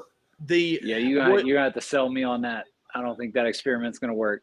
I don't either. KD's You know what? I like this guy right here, Kyle. He's got common sense. KD has been. KD hasn't been KD since he left Golden State. Like, Yeah, when did he tear his Achilles? when he was in Golden State, it was in the finals. Yeah, wasn't it? it feels like since he was a big toe away from winning that game He with was. the Nets. Look, I don't say it to. I think KD is one of the best scorers, like pure scorers, to ever play the game of basketball. Yes. And anybody that tells you different doesn't understand basketball. Him But- and Carmelo Anthony, and then Yep. keep going on. Yeah. Yeah. I mean, just, give him the ball. Doesn't matter where he's at. Don't care what defense you're playing. Like, he will figure out a way to get it in the hoop. But I mean, He didn't get it. If he did get it. Wait, where are y'all at right now? I'm watching Alabama, Georgia. Oh, you watching Bama? Yeah. Oh, dang. Yeah. I'm watching Well, this I'm overtime watching game. both. I got the both games. The first down for Oregon for sure, but I don't think Ty Simpson got that first down on the run. Oh my God. Is it still 24-21? Yes. Yeah. Oh, they fumbled. Oh, dude, I think he gets that. Yeah, I think he gets that, Rando. Wonder what this flag is.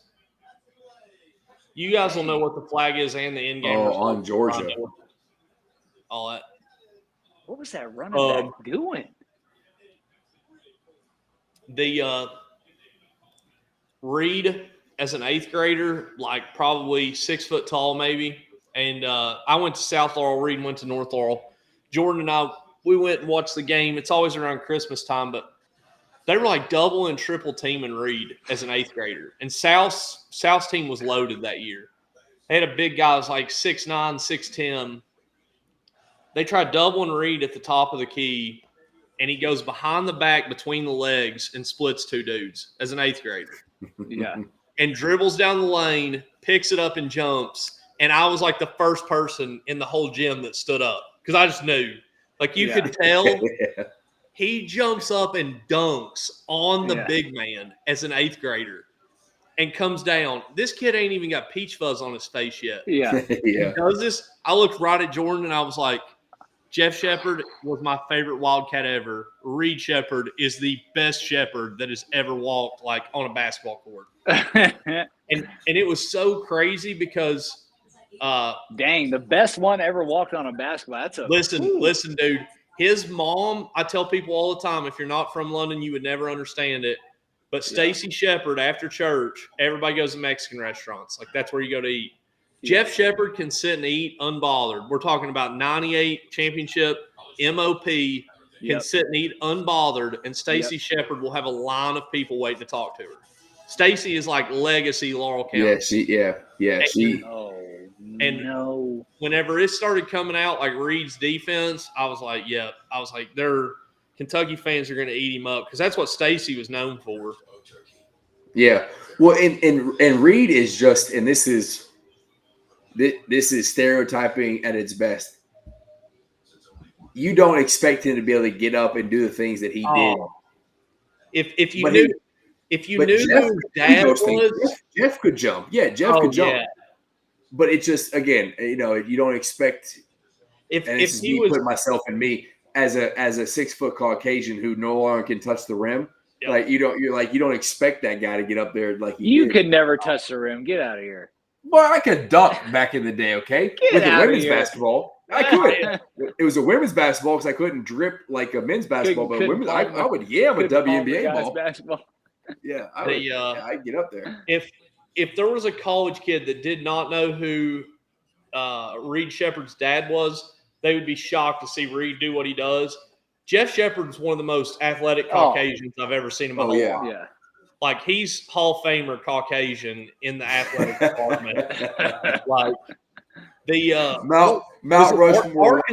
Arkansas, he got the tech for hanging on the rim.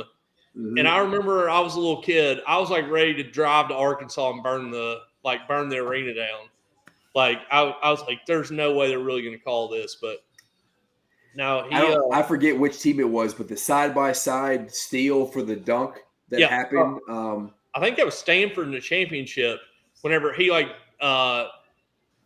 catches it and like does like the cross, like half a crossover, and then jumps and dunks it with two hands. Yeah. I think that was Stanford in the championship, or Utah in the championship. But his Reed's ability, because like he got, and rightfully so, there were some times where he got lost on defense.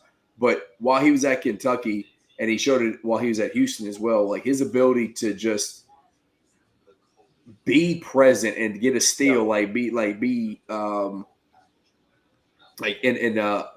don't know what the word is, but just to get out there and get a steal and then get a easy play was impressive.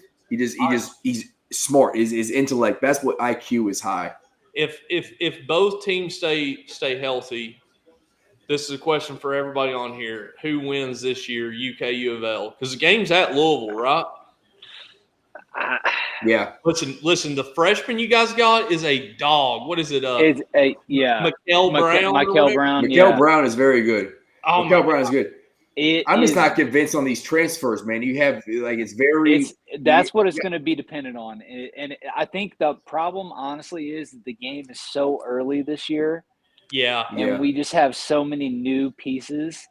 Now, like, I'm never going to come out and say y'all are going to beat us, because I just would never say that in good conscience as a Louisville fan. But it does worry me for the fact that it's like the fourth game in the season or something like that. It's very early. It's like very November, early. It's like Veterans Day. It's November Day, November 11th. Which it's is that stupid, Tuesday, I think. which is dumb. It should have stayed the week of Thanksgiving. That's what it's always been. It's always been that way. Because growing up, my aunt and uncle live out in Bullitt County, and we used to always go out to their house. Yeah. And I mean, for the last 5 years, it was like during Christmas time frame. Yeah, it was like late December. Yeah, but I mean, we always go out there like Thanksgiving, and we're split pretty much like halfway down the middle. Kentucky fans, Louisville fans, and everybody's watching the game in one floor of the house, depending on which team you like, and then everybody comes together and talks junk at halftime. But yeah, I mean, I just don't. It's so much. I think it's better for the rivalry when it's everybody's had their tune-up games. Maybe they had a couple of conference games. Now I do. What I'm a big fan of, and Kyle knows this, is I think the scheduling since Pat Kelsey got there early on for us has gotten way better. Yep. Like I think the same for Pope. Our schedule this year is way better than it's ever been during the Cal era. Yeah, I like the early season tests. I like to try to just get your toes in the water, figure out where you're at, so you can make adjustments later on the season. Whereas with Pitino, like when Pitino was there, we would play just the absolute softball teams of all time. For the first 8 to 10 games of the season. And then you get thrown in the deep end playing in the Big East back when the Big East was in its prime. And you're like, all right, well, do we really know where we're at as a team? So I like this. I do like it from that standpoint. but I would rather it, throw Tennessee in that spot because we got to Yep. play them too. Throw them in there early. We play them early. Kentucky plays their games early because they always got a pretty good early season schedule. And both teams get to figure it out, and then I think you get the best product. I also think, and I'm not going to say you can lose the fan base early. Yeah. But man, like, I'll say this as I'm not going to say a Pope doubter because he definitely won me over in the like press conference or whatever. But listen, you go beat Duke with I can't even think of his name right now. Like you go beat Duke early on in the year, and then that Journey video comes out where he like tells Owe like he's going to spin. He spins every time. Be there with two hands, and they're not going to call a foul.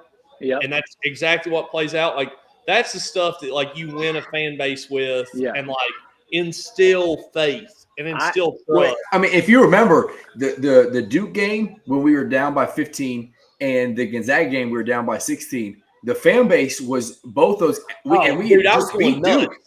We just beat Duke, and we came back. And, let's go. Run it back. Run it back. No way. Which game are you on? I'm watching a Penn State. Oh, he bubbled it. Go. I'm so scared to leave this Alabama-Georgia game. Oregon scored, but then he threw a pick on the 2-point conversion. I'm watching that. But both those games, everybody was like Stoops Pope. Pope. It's too big for him.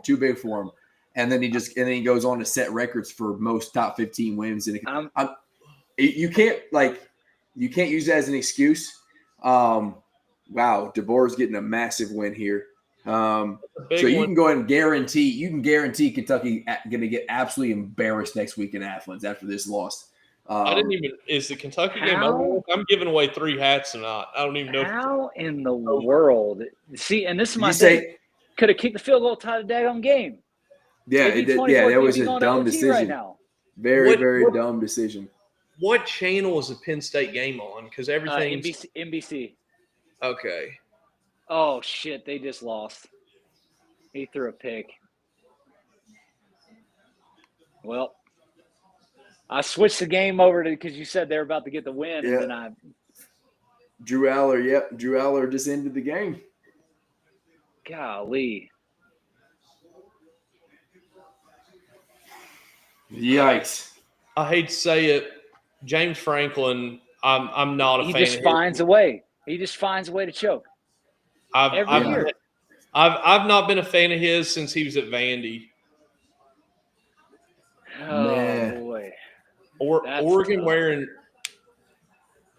wears the all white during the whiteout. Yikes. And then comes in there and went golly. Man, Dan Lanning to me is just insufferable. I know you say you're a Dan Lanning fan. I can't stand that dude. Dude, he's a good coach, man. He had some weird – what did he do last year that was so strange? That it was like it was a penalty, and he knew it would be a penalty. Yeah. Something happened with Dan Lanning last year, and everybody was like, he's the messiah of college football. Just immediately, they were like – It's to me, and the reason I say he's the new Dabo, it's like Dabo is a great college coach. You don't get me wrong. Like obviously he's an outstanding coach. But him and Dan are the same way. It's like when their teams don't get the respect that they feel like they need, he just starts whining. Do you see this interview? This dude is 100% on crack cocaine. Dude, my man is This dude been huffing lines on the sideline. Like, wow. I didn't realize. I forgot this stat. The 33-game home win streak by Georgia was just beat by Kalen DeBoer in 33 straight games. Kalen DeBoer just saved his career in Bama right there. All the Bama haters are feeling real dumb right now. Give it a week. Here, I'll text. I'll text Damien right now. Who do they got? Who do they have next week? I don't know. I know Georgia's got us. which they should be terrified. I was about to say, clearly. if they won, then it might have been a different story. But now, God bless you. Bama was clearly God their bless trap you, my game as they friend. were. Yeah, Bama was their trap game as they were getting ready for Kentucky the following week. All right, fellas. I gotta hop off here. I gotta go talk to the kids. So. Yeah, man. Yeah, we get ready. We're gonna hop. We'll clear it. Yeah. Also, Cullen Bohannon underrated for the name right there. That underrated. Did you watch that show? I love that show, dude. Hell on Wheels, I'm one of the best TV shows ever. I may or may not work in that industry, and whenever I name myself that, I had like long hair. I have a really shitty beard, so I don't have his. Yeah. But I was like, this is gonna be my alter ego. Tag. I love that, dude. That's great. Yeah, Kyle, if you Cole Bohannon is good, but Timu Luke Bryan, when he pulls out that's even better. Timu Luke Bryan. We ordered Luke Bryan on Wish. There was a guy at NWTF. What is it? Equate is like, isn't Equate like the Walmart version of like? Yeah. He was like, whatever the hell. Yeah. He's like, he's like, you guys brought Equate Luke Bryan, and I was like, what? It's like that's so tough. Dang. All right, boys, I gotta hop off here. Yep. All right, brother. Love you, man. Love you too, buddy. See you. Oh, brother, that was tough. That was tough, man. I what was the most tough is that we should have been in that game throughout, and we found a way to jack it up, man. I mean, if you take away the two the fumble for a touchdown and the interception, I mean we're in it. And I mean, I don't even fault Cutter really. Just I don't know, man. It like I said earlier, it sucks, but that team should have been practicing all last weekend. Like there shouldn't have been a single social. I mean, and like I said, I'm not trying to say these kids shouldn't have fun, but man, if Mark Stoops wants to convince people that this program is serious, they should have been in Lexington all last weekend preparing for this weekend because we are terrible out of a bye, and it's we knew it. Yep. Unfortunately, set up for 2 weeks. It's just like it, and I don't get it. Like that should be when your team is at its best, and ours is the most undisciplined after that. But I think we get a surprise win. Maybe it's Texas because I don't know if Arch Manning is ready yet. Yeah. I don't Tennessee. Like I have, I couldn't pick a loss against Tennessee in the preseason, but they're going to probably embarrass us at home. I think Tennessee's going to smoke us. Yeah, we maybe get Florida. Maybe we get Florida because Lagway doesn't. But again, Sellers didn't look great. Now he was at home, but we made Sellers look very good. Yeah. But yeah, I think we either get Texas or Florida. But we are going to be sub 500 again and miss a bowl game. And if we're sub 500 again in the SEC at home, like our 2-11 record at home against the SEC, I just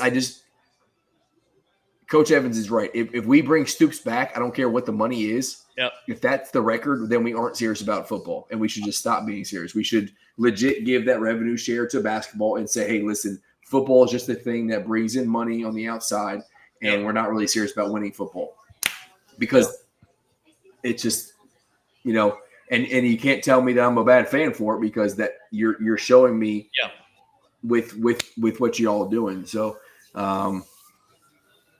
yeah. There was a guy years ago at work. They come out with a program to basically convince us all that they cared about us and loved us, but it kind of resonates with UK football. Every single Saturday, it's like a PowerPoint of your girlfriend who you caught cheating on you, and she made a PowerPoint trying to convince you that she'll never do it again. Every single Saturday is just Kentucky football promising you that they won't break your heart again next weekend, and they just do it time and time again. Like, I don't even know who you blame this weekend. I mean, other than Stoops, at the end of the day, it falls at his feet. Yeah. Like, Cutter didn't look awful. He looked exactly like what you would expect out of like a 19-year-old kid in his first SEC start. Made a couple mistakes. I mean, but at the end of the day, like you've got to spend the off season putting people into a place where they win. You've got to recruit and be like confident in the recruits you bring in. Like you said earlier, you start your season with Zach Calzada, and that's going to save your career. That should say all we need to know about this team. And it's sad because I mean he's a kid, but I don't know. I'm tired of it, quite frankly. Yeah. The whole stuff in well, it wasn't even off season. It was very damn near at the beginning of the season where it was Cutter is pushing Zach Calzada for the starting job, and I was out there saying like this is all BS. Like Zach got brought in to be the starter, and I think that was the truth. I also think there was the truth of like Cutter was probably also pushing him, which is scary because there should be a separation. Yeah. The dude is 25 and played 7 years of college football. Like he should be far and away better. And he's not. But yeah, the QB evaluation hasn't been great. The OC evaluation hasn't been great outside of the running game's been great. And I think the O-line is significantly improved from last year. That's why I have such a hard time. Like Brock Vandegrift would look like a Heisman contender this season. I believe with it. The receivers, the tight ends, and the O-line that they've got. The scheme is terrible. Like you just Cutter can absolutely be an SEC quarterback at some point. He's just not it right now, and he wasn't brought in to be it right now. Like the discussions I had last year with players was that Brock was going to be the man for 1 year, and they were going to bring in a transfer if Brock went to the NFL, or Brock was going to be there for 2 years, and Cutter was going to learn from him for 2 years, and then Cutter would be the man in year 3. The plan was never for Cutter to be the man year 1 and 3 games. Was Brock just too beat up to come back this year? Is that what it was?